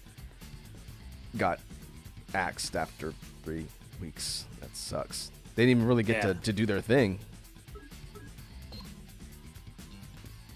It's rough. Yeah, and there's not much that can be done about it. It's not always it's almost never the actor, honestly. It's quite often direction and production and producing that's the real evil that ends up crushing stuff like that. Yeah, because all it takes is a few missteps on the directorial side and it'll completely tank a property, even if everyone on the acting side is doing their best and is competent. If they're told to not do things competently, then they're kind of screwed, which sucks. It's exactly that. All right, I popped into the shop to see nothing new to buy. I don't think we'll get any new unlocks until we actually beat stage 2. We've got the cliff ahead. I don't know how many stages. Sorry, go ahead. Like I said, I don't know how many stages are left into, but we are, I think maybe 2 or 3 major screens from the boss of stage 2. I think getting there this stream is probably a stretch, but looking at the time, do you want to call it here or try and proceed a little further, because there's still more sections? I would almost say we call it here. That way, just in case, because we could maybe get through one more section within the time before I would have to call it, but calling it here is it's not a bad spot. You just finished a boss rather successfully. You didn't take that many shots at the Stooges. I like how both the Elvis fight and the Stooges fight was a fraction of the attempts of Q&A and like the first section of the game. Yeah, like Elvis was not nearly as much of a wall as it would have been originally anticipated, which is never a bad thing. But it's yeah, it was not too bad at all. Honestly, like yeah, no, the big wall feels like it was the ballista stage. Yeah, I think so, because I think it's one of the longest legs so far. It's several sections before you hit a loading door, and if you screw up any of them, then you die. Same like the one after that where you have to go up and take out the dude with the bat. Yeah, like it's like that 2 Mohawks followed by the 2 women portion right at the end of the ballista. Like the fact that you had that and you had real bad luck with demon summons. Yeah, all those success runs were minimal demon spawns, which is just appropriate. Yeah, I think the crane fight where you succeeded, there wasn't a single demon summon. So. Hey, Naked Snake, I did see all of your jokes. Before we wrap up, thanks for dropping the jokes in chat. Because I don't have a joke redeemed, then I'm gonna make you my de facto joke teller. Yeah, you can compete with Penguin when Penguin is here for either obscure movie quotes or one-liners. Yeah. But yeah, I think this is a good place to call it here. I don't have to do an offline boss run session. Hallelujah. Exactly. That's one less thing that you have to worry about between now and your next God Hand stream. And yeah, I'm gonna look at editing the Q&A stuff. I might put up either just the whole thing or condense it down to deaths. If people want to see me run my face into the wall until I got that lucky set of drops, and maybe I'll put that up between now and the next time. Yeah, it's not a bad idea. That way you can you get something that's close to your raws, but like not quite. Yeah, it's just a matter of just cutting up the OBS footage. So I will think about doing that if you guys really want to see me suffer. What I may do, if I feel like it by the time we complete God Hand and beat it, if I really feel like I'd be funny, I might do a super cut of deaths, maybe by stage or maybe for the whole thing. It's just that would take a long time. But it'd be funny. It'd be hundreds of deaths, but it'd be funny. What would almost be and almost be entertaining. Something almost like a 1812 Overture, where like each cannon shot is a different like favorite death, but like do like almost like a song mix, a musical montage of like something like that, where it's like each beat hits like a favorite death. That isn't a bad idea, especially since Gene makes that audible screaming noise every time he dies. So it can be used as the timed point for something in a song. Big editing task, but I'll think about that. Yeah, it's a daunting task. It's just one of those random brainstorms that I had. Very good. Well, we will go ahead and call that a stream for today. As usual, thanks to all the folks who stopped by and hung out and watched the pain. I feel like this one was maybe a little less painful than last time. Oh, yeah. A big thanks to Matt of Team Toxicure for jumping on and helping me co-host through this. Absolutely. Thanks so much for having me. And, like, quite genuinely, I'm very excited to see this playthrough go through. And next time that Wazzy comes on or I come on, I'm more than happy to come back. This has been a blast. Yeah, likewise.